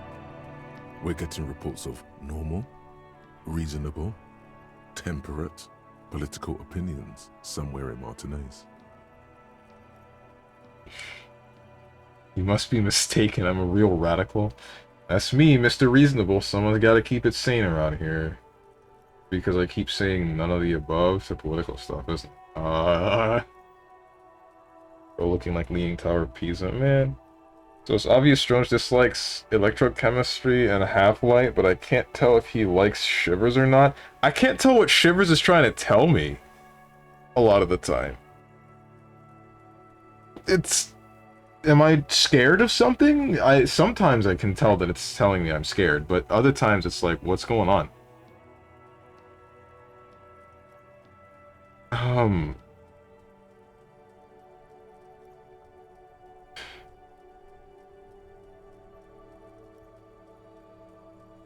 Try to keep it sane here. Suddenly feels calmer, more transparent in a strangely tender way. Perhaps it's the hangover. Perhaps it's a temporary surge of serotonin. But something tells you it's time to become a citizen of the Kingdom of Conscience. First, where is the Kingdom of Conscience? No more talk, sign me up for a passport. First, where is the Kingdom of Conscience? No, I'm too fiery for this watercolor ideology. I'm trying to develop more extreme and interesting opinions. It is not a place. It is a moment in time that can only arise in the right circumstances. In all of human history, it's only been achieved a handful of times. How do you bring about these circumstances? Incrementally. Yawn. You'd get there faster with a little speed. History's greatest catastrophes have been brought about by people trying to make the world a better place. Too quickly. That's the genius of Dolores Day.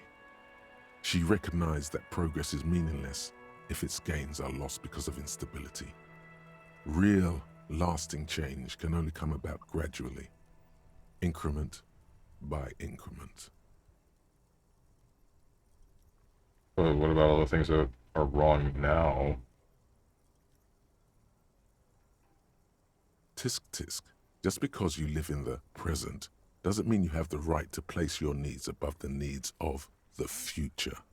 You may never live to see the Kingdom of Conscience. Your children may not. Even your grandchildren might not. But that's no excuse not to keep working. What sang-froid. What a fucking joke. Is the Kingdom of Conscience really about doing things or just preserving the status quo? Do you believe the status quo is preferable to chaos and bloodshed? Is that not what's going on right now anyway?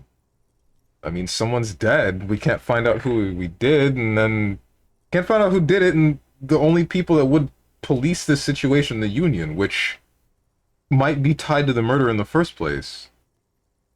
Unless you mean preserving society as it is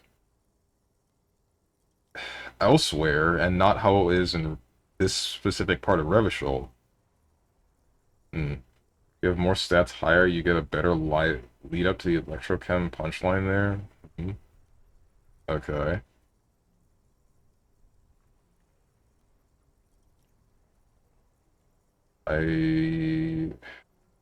Would I prefer to preserve status quo? Honest to God, yes. George having an argument with himself. Yeah, the game is having a self-argument so that I myself can end up having a self-argument. Funny, this game. What Sangford, what rationality, what kindness, and then what a hecking joke. Oh, okay. Now I see.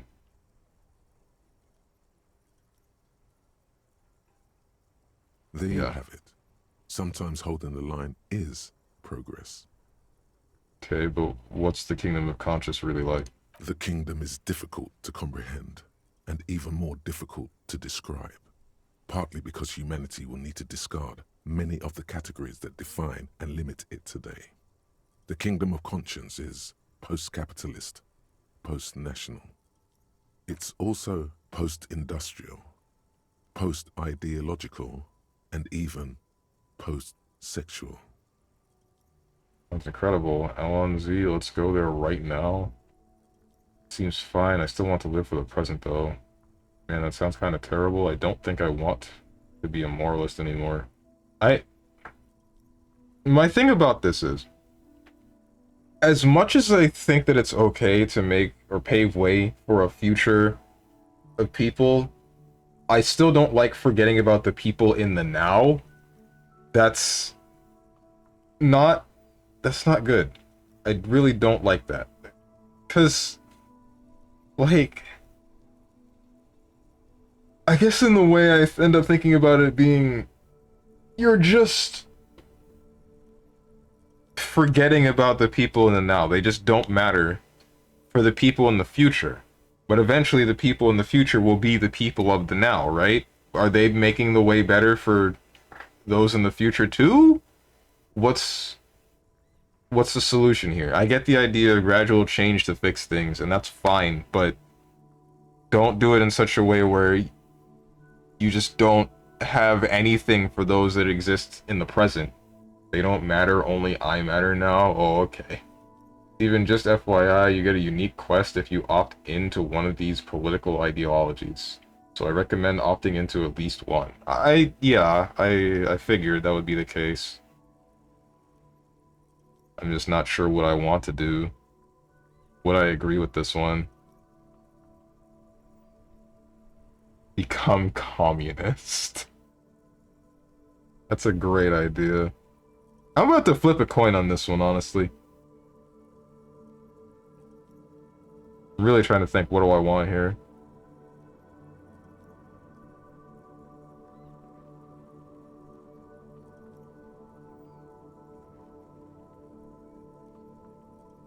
You opt out of this one, your only two choices left are fascism or ultra-liberalism.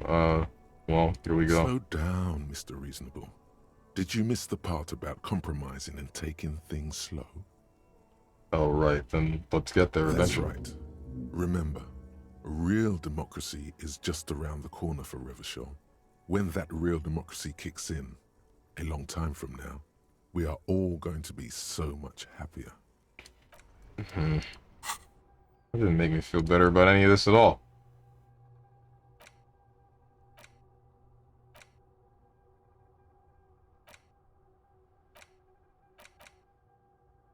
-2 half-light. But I kind of like listening to my half-light, just a little bit. How many points do I have? 5.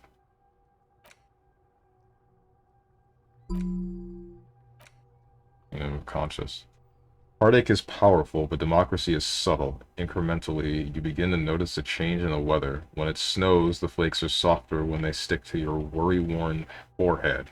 When it rains, the rain is warmer. Democracy is coming to the administrative region. The ideals of DeLorean humanism are reinstating themselves. How can they not? These are the ideals of the Coalition and the Moralist International. These guys are signal blue, and they're not only good, they're also powerful. What will it be once their nuanced plans have been realized?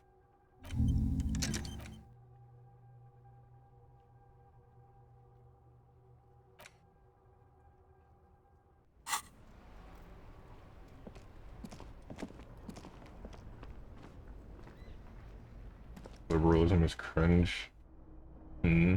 So every single political ideology gets mocked viciously by the game. So no matter what you choose, you'll get insulted for it. It's great. Oh, isn't that awesome? I actually want Steven to start saying some right-wing things in conversation because the internal dialogue where you get offered fascism is actually hilarious. Uh-huh.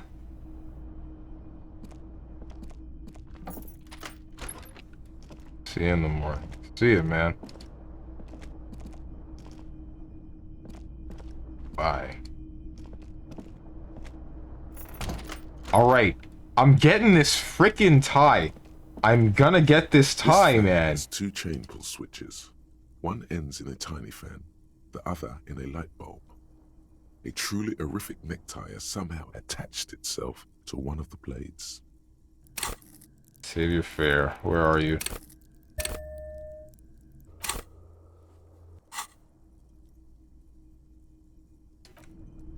I'm This getting the fan tie. has 2 chain pull switches. Give me the You tie. swoop up Good. and catch the tie. Snap. It's released from the blade. What you have in your hand is a truly hideous necktie with 4 or 5 different patterns. The knot reminds you of a noose. The switch must be broken because nothing happens. The air in the room is starting to feel like vaporized urine.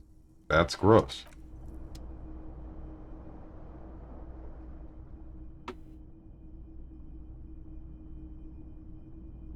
Well, guess there's not very much else to do in here.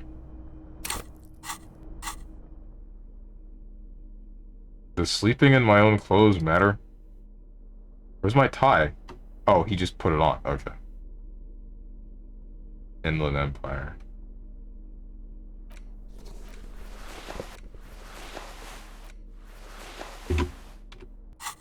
Oh, there's a naked man on screen. The bed is cold and not particularly inviting, but it's yours. The sheets look awful. The option to go to sleep becomes available every night after 9 p.m. No time to rest yet. Am I wearing socks? I guess he just has to wear the socks. The bed is cold. Rolling. The sheets feel at once coarse and clammy against your skin. The bed sags beneath your weight as you stretch out and finally close your eyes. And then sleep doesn't come. Why? Maybe it's the bed's fault. Check the pillow?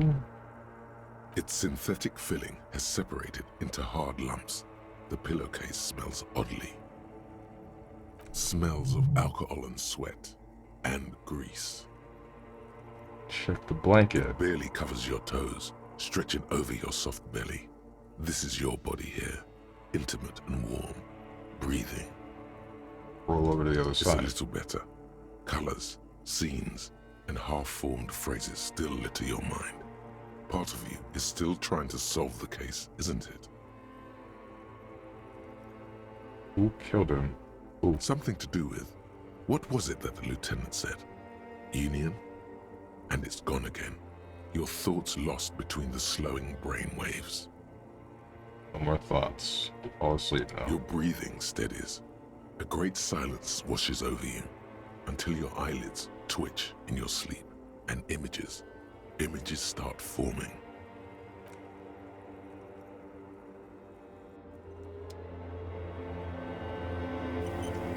What? Why am I naked? Wait.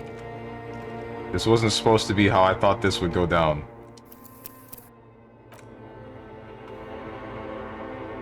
Bozo doesn't know the fetal position. Stay cold, Bozo. Hang on a second. I was gonna... Shame on me for using logic, I guess.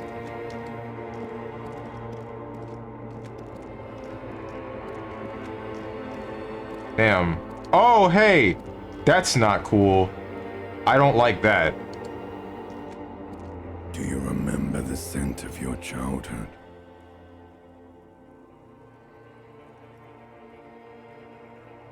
I remember nothing. What is this? What it says on the can, Harry. Answer the question. I remember nothing. Do you remember your wife's hand on your face? Tell me what this is. I'm not answering before you tell me who you are.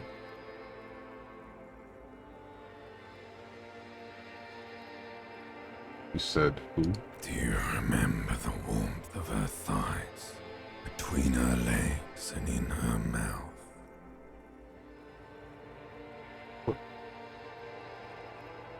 You know who I am. I'm the bad day. The one where you ask her, and then later in the streets, wandering. It's the worst day of all time, Harry dear. And it's coming. She will hear about it on the phone. Reality will turn into a grotesque nightmare. This will be the last thing you did to her. Tell me, do you remember the love of your life?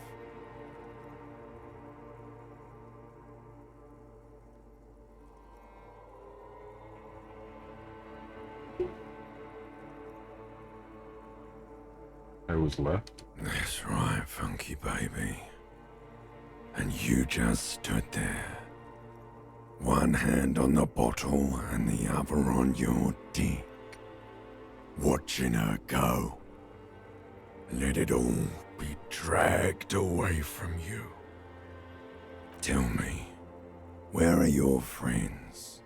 Human beings have friends, Harry boy. Where the hell are yours? You get it all back. No, it's gone.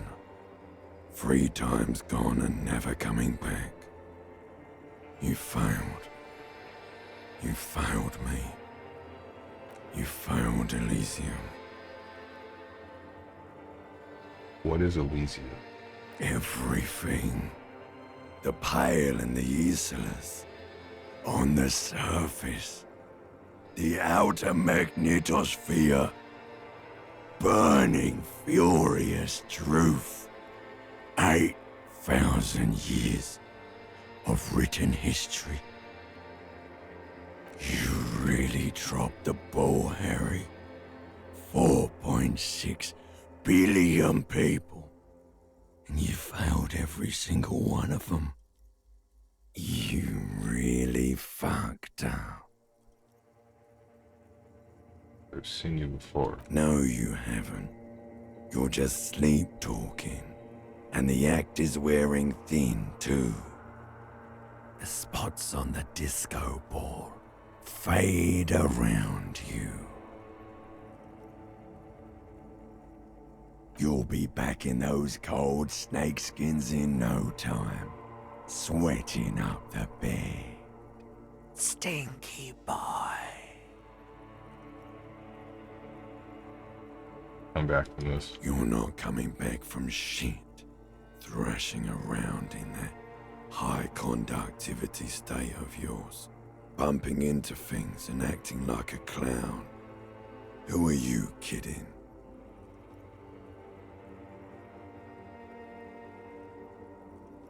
Trying to solve this case. You're trying to what? I can't hear you. This is just a word dream now. Jumbled up garbage. The pictures are gone. The bed rises to meet you. A thin, sleep-like state. More glass than velvet, grinding in your head. So something is wrong. Sleep shouldn't be this bad, this dry, this unnourishing. There's something wrong with your thoughts. Some kind of new type of hangover. God, there's another type? Oh yes, party boy, and it's worse than the one before. Just think of the shit you saw. Here it comes too, so soon already. A silent alarm goes off in your head, like clockwork, barely let you sleep at all. Time to get those clothes on, Harry. Time to go to work in the shit factory.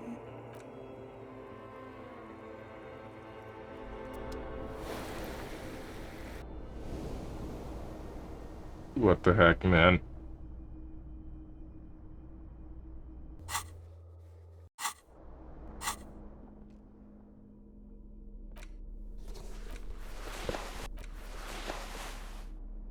Well, find smokes and smoke them. I don't think that's a good idea. What's this? Good going, buddy. God, what the hell was that? Um, Oh, just a dream. You have ones like that all the time. You feel even worse this morning than you did last night. what the hell's going on with me? You mean, why are you so tired? Too tired and down to even think? It is worrying, isn't it? You can't be a detective like this. Detectives need to be able to think. Why is this happening? It's just that your heart has finally pumped all the speed out of your system, Buster. Time to get some more. Don't do that. Stay strong. The hangover will wear off. You don't need to keep doing this to yourself. Wait, what is speed? I need to get more of it then. Detecting is my life. Okay, wait, what is speed? Speed is a potent central nervous system stimulant. It kept you propped up all day yesterday, despite your debilitating hangover. How else did you think you even got up from this floor?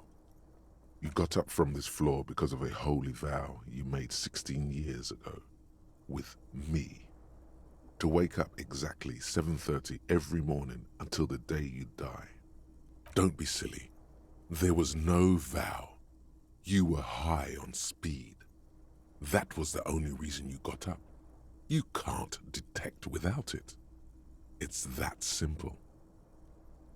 No, I can take this. I'm not going to go looking for speed. Are you sure? Ready to live as this pathetic shell of yourself for days? Basically, a week. Let's be honest, 2 weeks. Maybe 3. You won't make it. Half the town will be dead by then. You will be fired. It's a lie. I can do this without the speed. Half the town won't be dead. Suit yourself, slow, sad shell man. See how you do without your spark. The heck, man. Alright, I feel like this is as good a stopping point as any. I hope I'm not on a fast track to soft-locking myself as I feel like I am. Oh, man.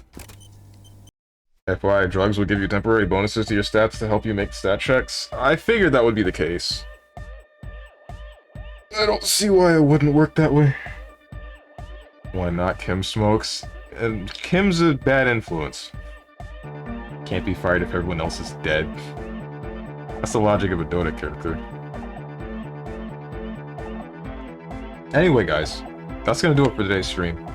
Tomorrow, I will be back Wednesday, 10 a.m. Eastern Standard Time with some Mega Man Battle Network.